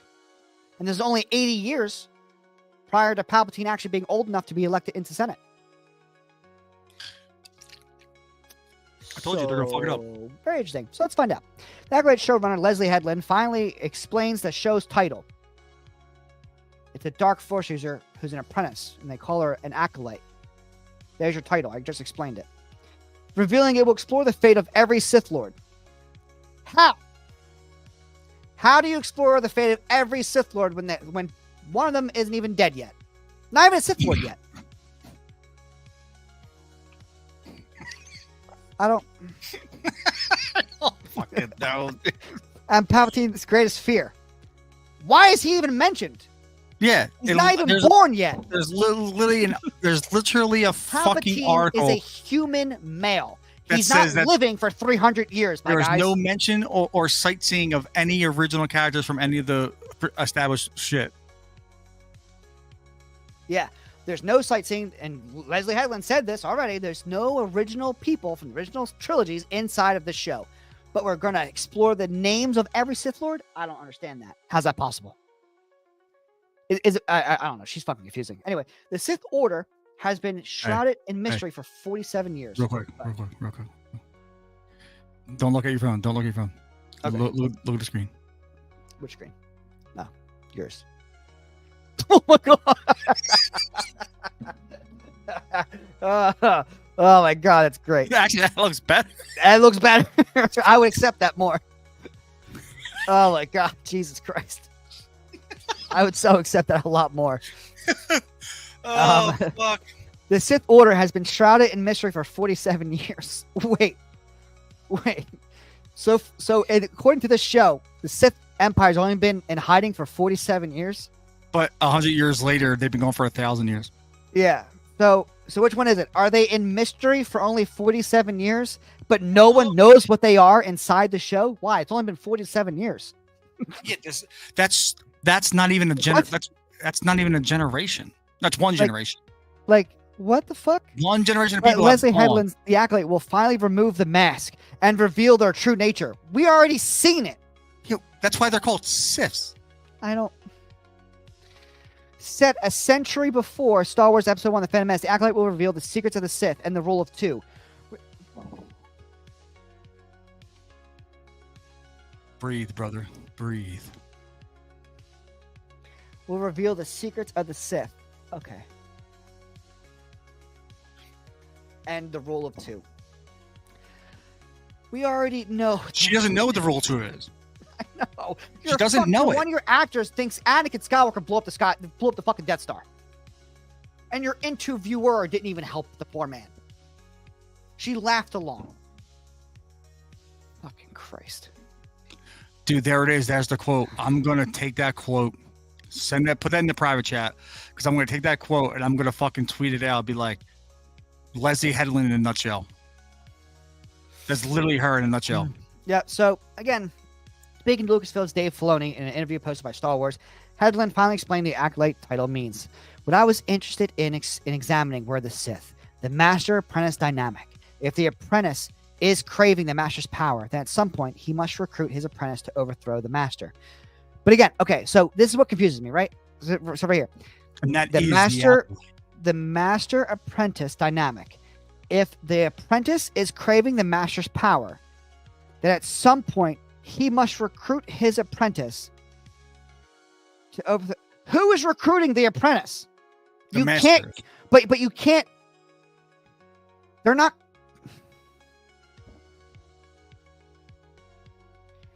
First off, you're not recruiting anybody. All right. You're not the Acolyte you don't have the name fucking of flyers going out. This is the Sith Order. You want to join? Is the Acolyte going to be like the big bad Sith? Like there's Sith and then there's the Acolytes. So does the Acolyte recruit you to overthrow your master's power? Or is she speaking, being a jackass and not using her words right? Probably not using her work right because she's a fucking idiot. So again, it says at some point he must recruit his apprentice to overthrow the master. Who is he? Who's recruiting the apprentice to overthrow the master? Who is he? The Acolyte. So, but if the apprentice is craving the master's power, which is going to happen, that's the point of it, then at some point he must recruit he must recruit his apprentice to overthrow the master. You don't make sense. Whose apprentice is it? Is the master recruiting the apprentice to overthrow himself? I don't understand what you're trying to say here. Yes. I sense you will kill me. Come, Yeah. I will show you the way. That has to happen every time. There hasn't been one master to be like, you're just trying to take my shit, bitch? Right, but again, the rule of two, that's kind of what happens, is you get picked up by the Sith because you're strong. They know you're going to be strong, and they're going to be some way, shape, or form a pawn for you to use. So you take them in, you train them up a little bit to give them enough of an edge to survive and to be out on their own. and to use their hate and so on and so forth. And then when it comes to a certain point, you no longer need them, discard them or kill them, whatever hell you want to do, preferably before they decide to try to kill you. That's kind of the whole scheme of the rule of two. Is to have someone else do all your dirty work so you can focus on your main plan and pray to God they don't get strong enough to overthrow you because you're dead at that point. That's what Sith do. So, but this right here makes no fucking sense. So to this, again, the master is going to recruit his own apprentice to kill himself because he's sensing the apprentice can get strong enough to do it. I'm not understanding, because you have to be the apprentice to crave the master's power, but the master is going to recruit the apprentice based on overthrowing himself because the master can feel that the apprentice has the power to crave his power. Yeah. That happened. Yep, that's what happened. The Acolyte is the story of a Sith apprentice overthrowing their master. Okay, which one is it now? I don't understand. Is it the Sith apprentice or is the Acolyte? And if so, who's recruiting the apprentice to overthrow the master? Because it's his apprentice that he's recruiting to overthrow the master. So, I don't think. Dude, I'm if so she don't know, I am not gonna know. No, we're all fucked at this point. I'm sorry, we're all fucked. I don't know what's going on. I don't know who's writing this shit. But the clear implication is that the Acolyte is set during a time of transition in the Sith. Why not? Sure. You know what? I might just. Why not? Okay. A time when an apprentice is preparing to overthrow their master. That's not a transition in the Sith. That's what happens in their fucking daily lifestyle. That's what their whole structure fucking is. You either get strong enough to kill your master, take his spot, or he's going to kill you. That's the baseline. That's what you expect.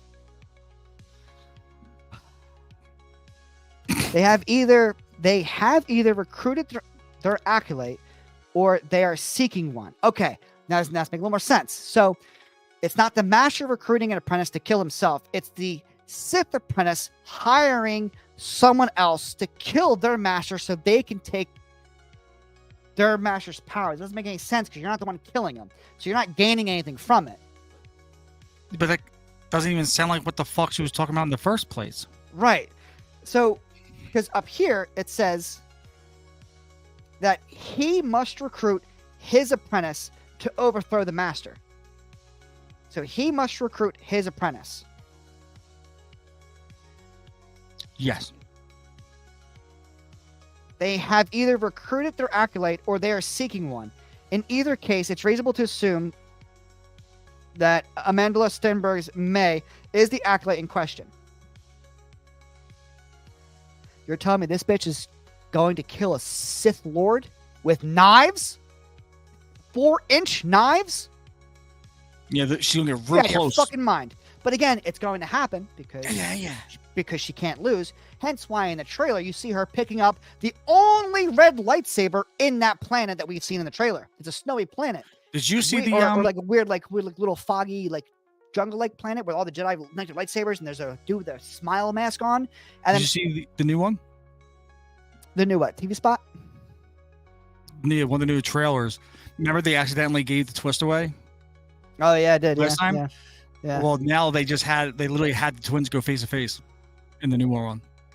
You could have played it off as like, are they twins?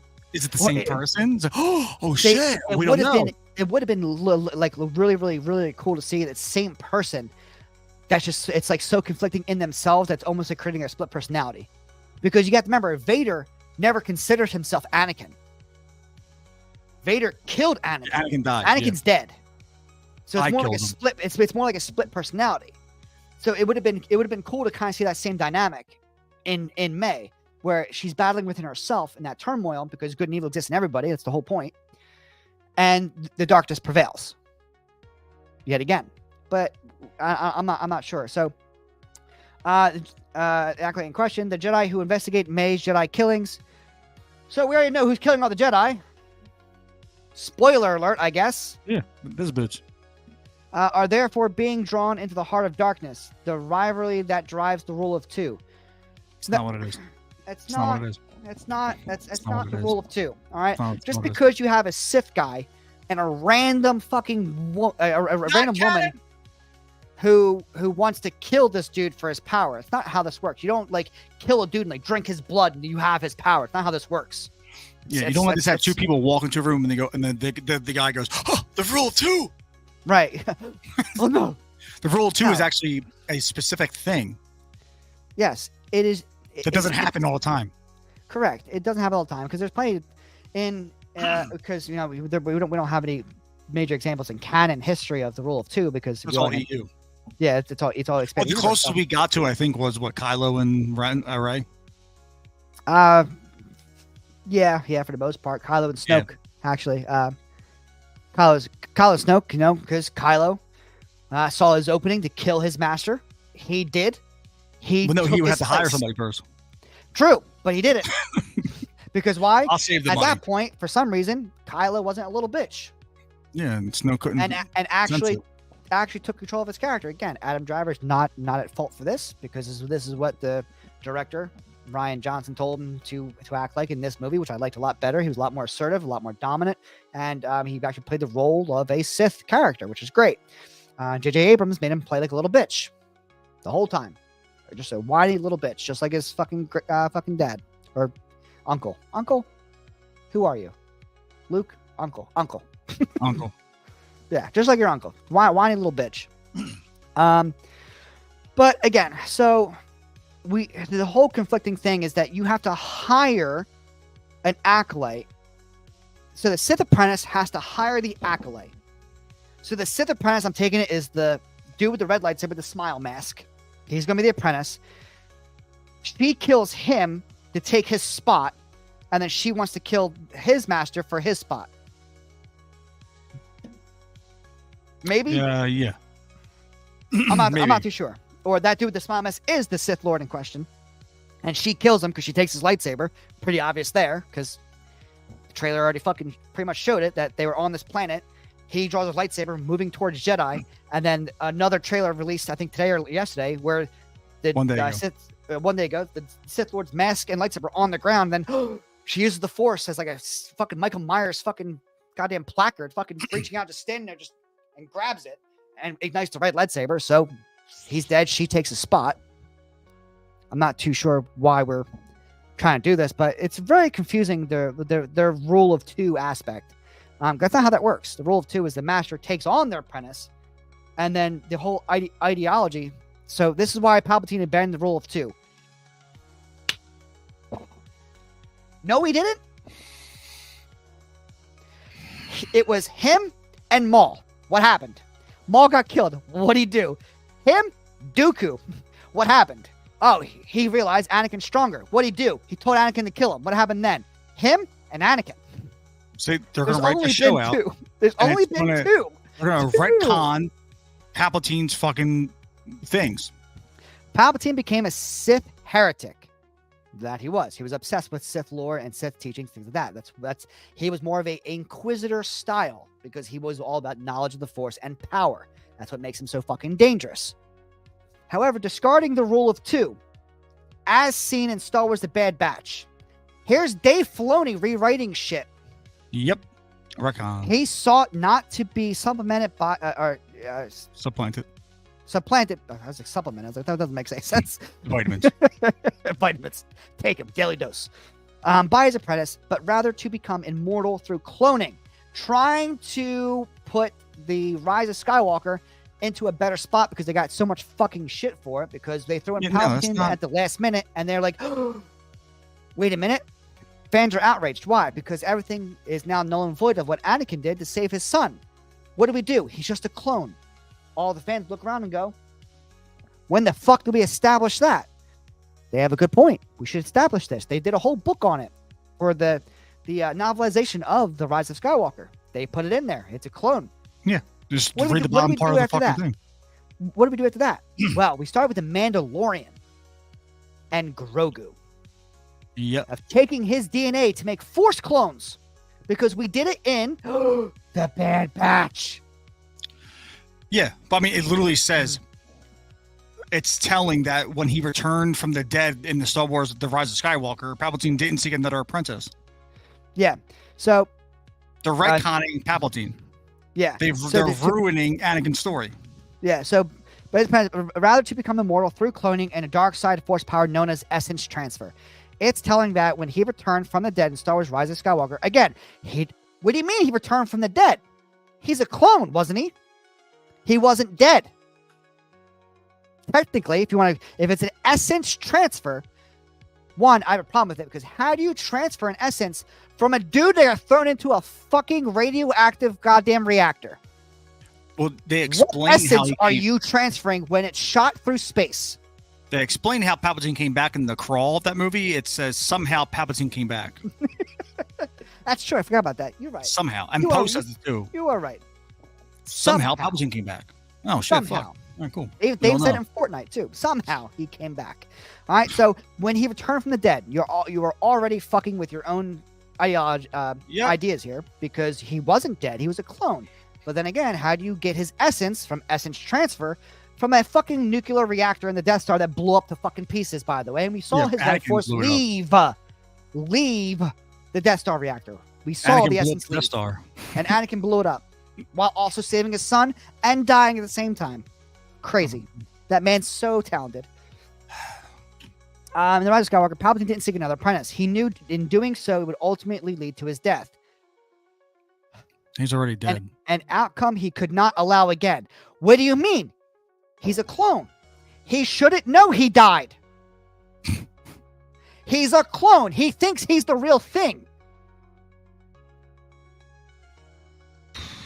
You can't do an essence transfer without the original fucking body. Yeah, without the essence. You know what I mean? So this is why he needed, by the way, I don't know about all this, but he needed Rey to kill him in anger. For what reason? I don't know. Apparently there's stipulations to force transfer or the essence transfer.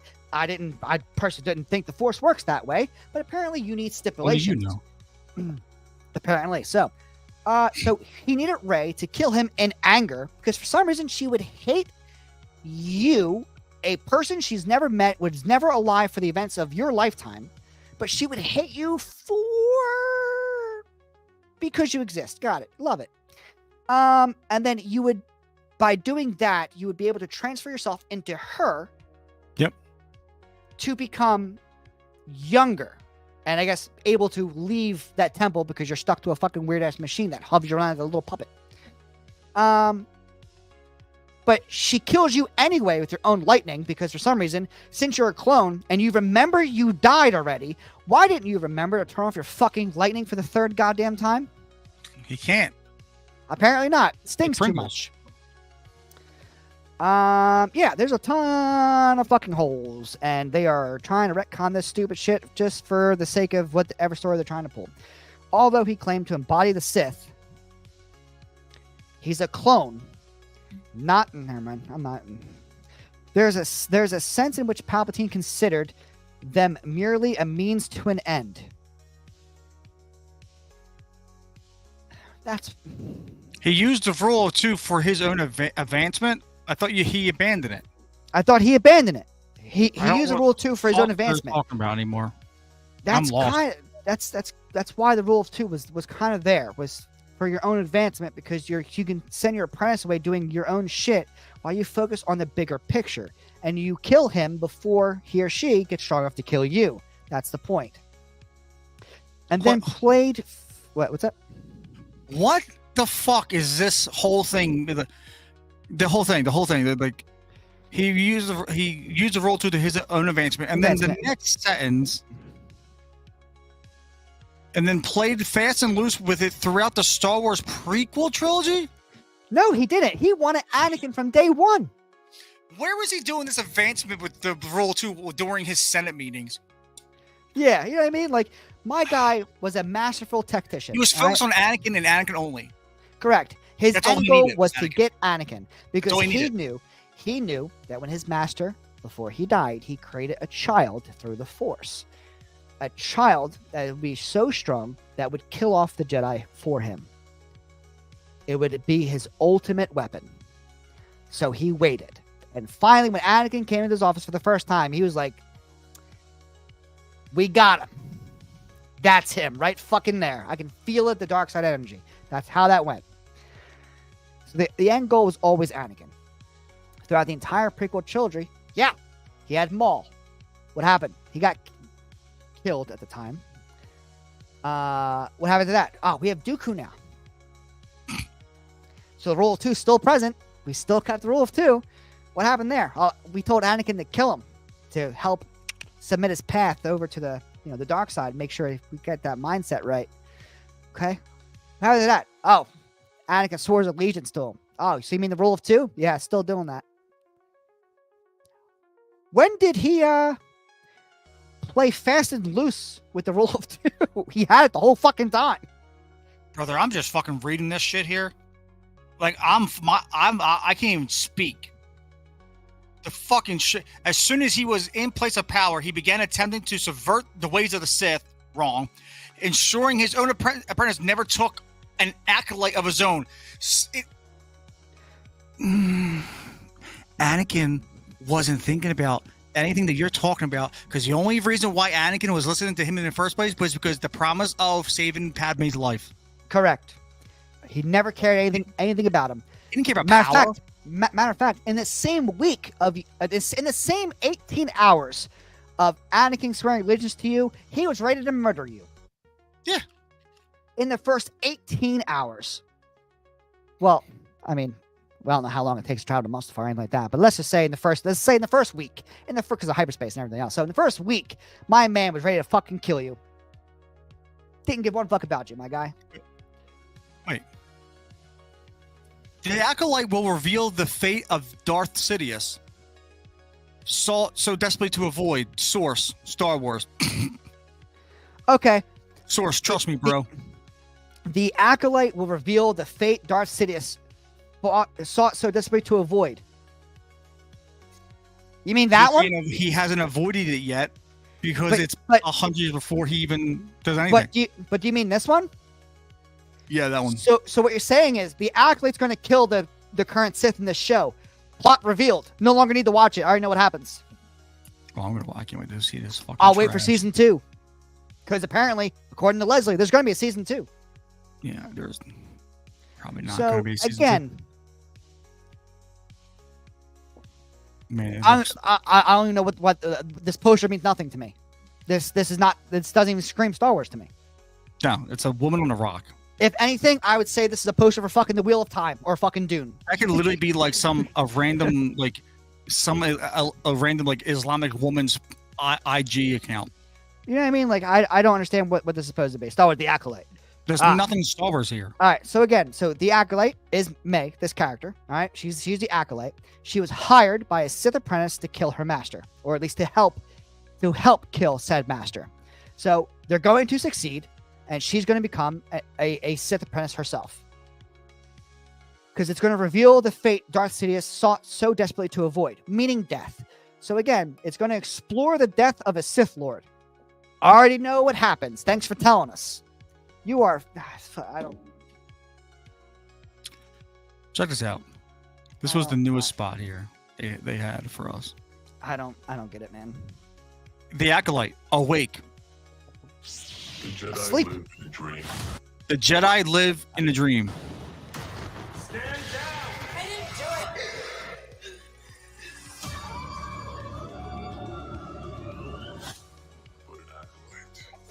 And an acolyte Kills the dream. Kills the dream. The Jedi live in a dream, but an acolyte kills the dream. Again, you take an acolyte, right? Okay, so an acolyte, right? Basically like a Sith apprentice, basically, right? Why would anyone believe that an acolyte randomly chosen by a Sith apprentice would be able to kill anybody? Just thought process. Who Don't fucking understand. knows? Don't understand. What happened to him? Demons. So that's the good version of her. That's the Jedi version, which still makes no sense, by the way. So the good version of her is a Jedi. Her twin sister is a little bit on a darker path. She starts murdering random Jedi, but she's being blamed for it, even though she ran away from the Jedi because her twin is killing Jedi. Yep. But wouldn't you stay with the Jedi to show, hey, I was here all week, dude. Don't know what's going on. By the way, I have a twin sister. Might be doing stuff. Just want to let you guys know. How do you not know? Jedi don't take babies. So They here's take a children Jedi. when they're around 4 or 5 years old because they have no attachments. You can tell he's a Jedi by the rat By tail and yep, the by robes. the braid, he is a Jedi apprentice. The people behind him look more like either townspeople, or some kind of weird submission. They're all Jedi here, so he's being taken over. So the Wookiee fights this Jedi dude right here. All right, the one kneeling. He gets taken over by what? We don't know. Some kind of evil spirit because we need Sam and Dean apparently. That's the same Wookiee fighting this Jedi dude. Yeah. So he gets taken over by something. So again, if a Sith Lord is able to subvert the mind of a Jedi, what makes you think a one-off acolyte's going to murder this person? I don't get it. I don't. They chose a shitty timeline to do a shitty story. Apparently, there's a lightsaber in this show that's not the whip. Right. Yep. That's never Leslie been Headland forced. brought her fucking people, and they were like, "You can't do this. We can't do this." And she said, "Please try." And they apparently did. So I can't wait to see the fucking lightsabers she made these people fucking make that they originally said no to. It's probably going to be the what are they called? Hold on, let me find them. I mean, look at all these TV spots they have. 9 hours ago, 1 day ago. Here's the conversation. Then there's this one. Then there's this one. Then there's this one. Then there's this one. It's like, Jesus fucking Christ.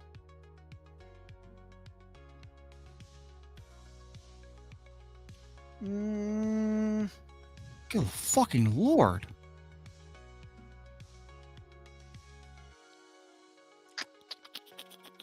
Trying to look it up. Yeah, I'm trying to find it because I really do think it's going to be these. Well,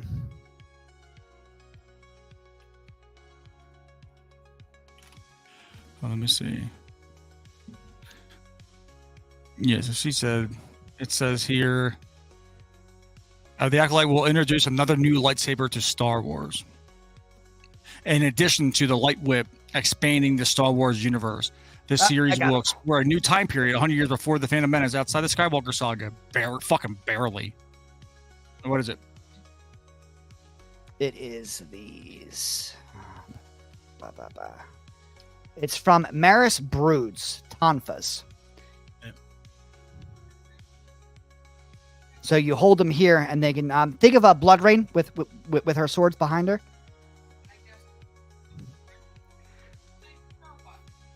Yeah. So I'm thinking it's going to be something to this effect. Maybe. I could definitely see why they would say it don't fucking work. You know what I mean? Yeah, Miss Page brought up a good point saying this is 100 years before the Phantom Menace, and you're going to introduce a new lightsaber that's never been seen before in Star Wars, so they just don't use them no more. Right. Absolutely. We don't do it. Yep, we don't do it. So fucking stupid. Everything's so fucking stupid. I don't understand anything they're fucking doing, but hey, we'll see you on Tuesday. First 2 episodes. Woo! Yeah. And Can't some wait. of the people I watch a lot, they've gotten in like Chris Gore or a Film Threat, and his guy Alan Ng have actually been gifted the first 4 fucking episodes, and they're going to talk about it on Tuesday. They're going to talk about all 4 on Tuesday. Love it. Now, is this shit dropping every Tuesday 9 p.m.? at 9 p.m. Eastern? Oh, okay. Hey, babe, it drops at 9 p.m. on Tuesday. Yep, I'll be at work when it drops. So I'll watch it Wednesday morning. Wait, 9 p.m. on Tuesday or 9 p.m. on Monday? It should be 9 p.m. Tuesday. So, but I gotta wait till Tuesday night? Yep, because it comes out every Tuesday. That's stupid. Yeah, but we'll have the first 2 episodes, and then it's weekly after that. So we get an hour. And there's only hour and a half. And there's 8 episodes, I think, total. 8 episodes. Mhm. The first one's an hour, right? Yep, first one's an hour, and then every episode No. after that is between, or I would say around Yeah, 27 to 26 36 minutes. Yeah.